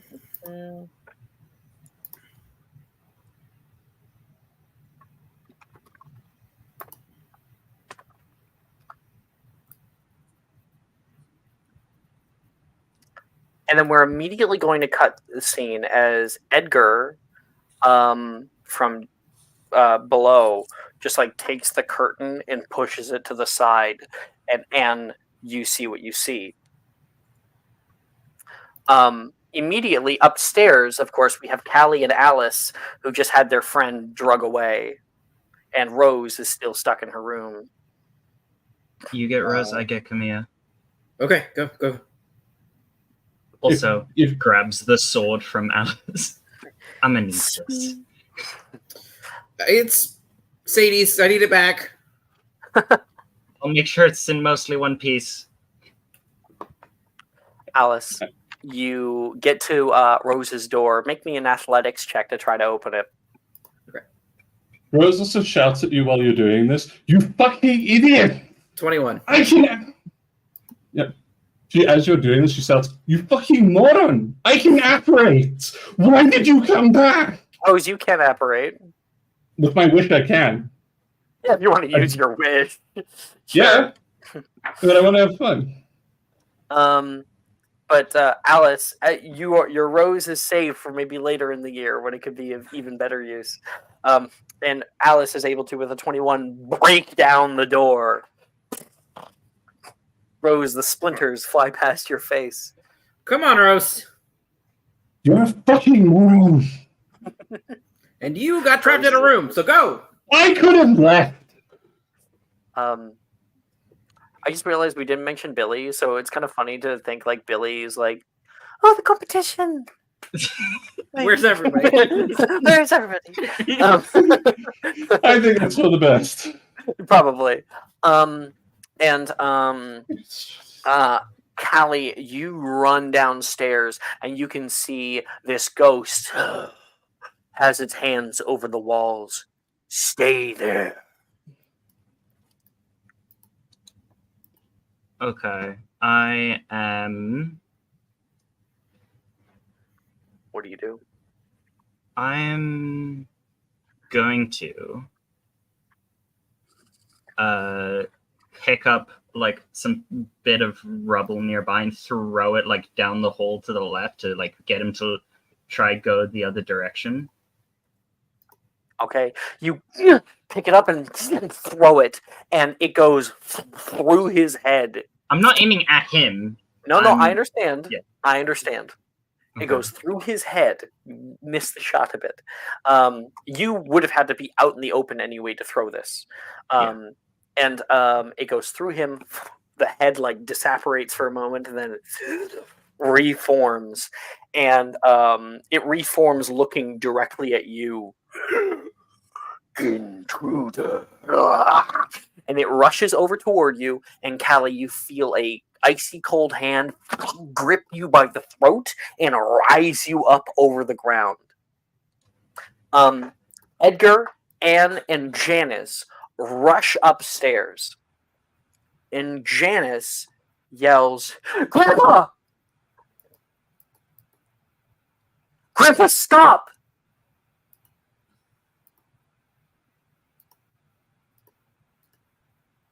and the ghost turns its head over toward Janice. Rose and Alice are rushing down the stairs right now. You're kind of caught in the middle of this.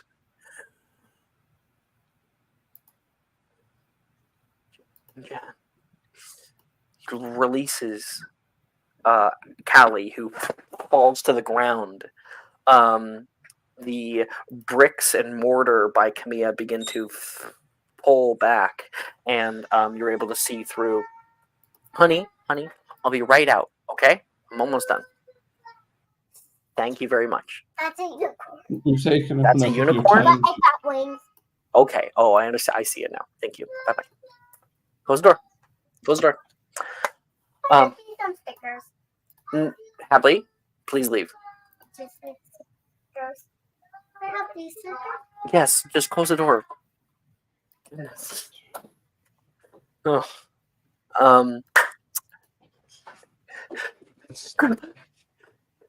Please, you don't have to do this, okay?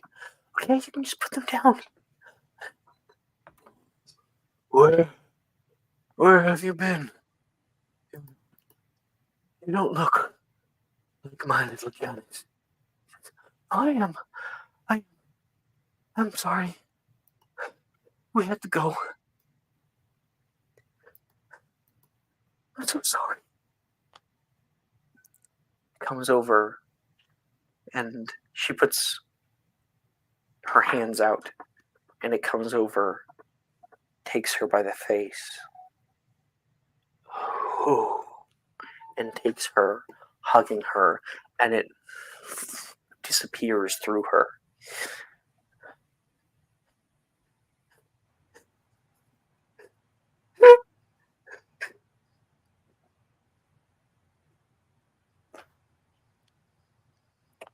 Camilla, are you okay? She looks through the bars here. I might have some injury, but I'm okay. And let's go. Let's get you on it. She's going to bombard the wall, creating a hole for you. Thank you. Let's go. Let's go. And as you guys all head downstairs, on the far side, you see three things. Well, you see the portrait that Edgar had unveiled earlier. The first man, the old man, sending now. Oh, no, wrong one, sorry. Why the fuck? Oh, the old man. He deleted it so fast. The old man sends a picture of Janice. You can see this. I was like, "Wow, I wonder why that was uploading so quickly." Okay.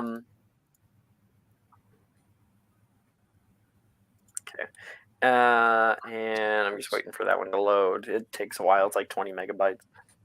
Oh, wow. There we go. The second man. Ooh. David Tennant. David Tennant? And a much younger girl, but looks unmistakably as Janice. I just sent it all. You are related to the doctor? You're the doctor's daughter? Sorry. And welcome to the Crouch family manor. And that is where we're going to end tonight's episode. Can I have one last thing that Rose wants to desperately say to the three of you? If it's one line, go ahead. One line. She looks at you, Alice, Camille, and Edgar, and says, "You came back for me. You know I can get out of anything. Why? You never have to." Okay, next time you're trapped by a creepy ghost, we'll just let you be. I can apparate away. That's what you think. I did it to all of you. I can do it to myself. And Rose, all high and mighty, exits the house as Janice is able to open the door from the inside. thank you everyone for playing tonight. Thank you for participating, and thank you for unveiling this tiny little plot point that we all just stumbled right upon, and I was like, oh, this is gonna be fucking great. Well, I appreciate how we somehow managed to get Janice to come, even though she wasn't going to, Right. and then Yeah. somehow took her exactly And that's to her funny. stored location. What the The fuck? one thing, her greatest fear about going to Halloween. We gave her By the way- worst fear twice in one Yep. week. By the way,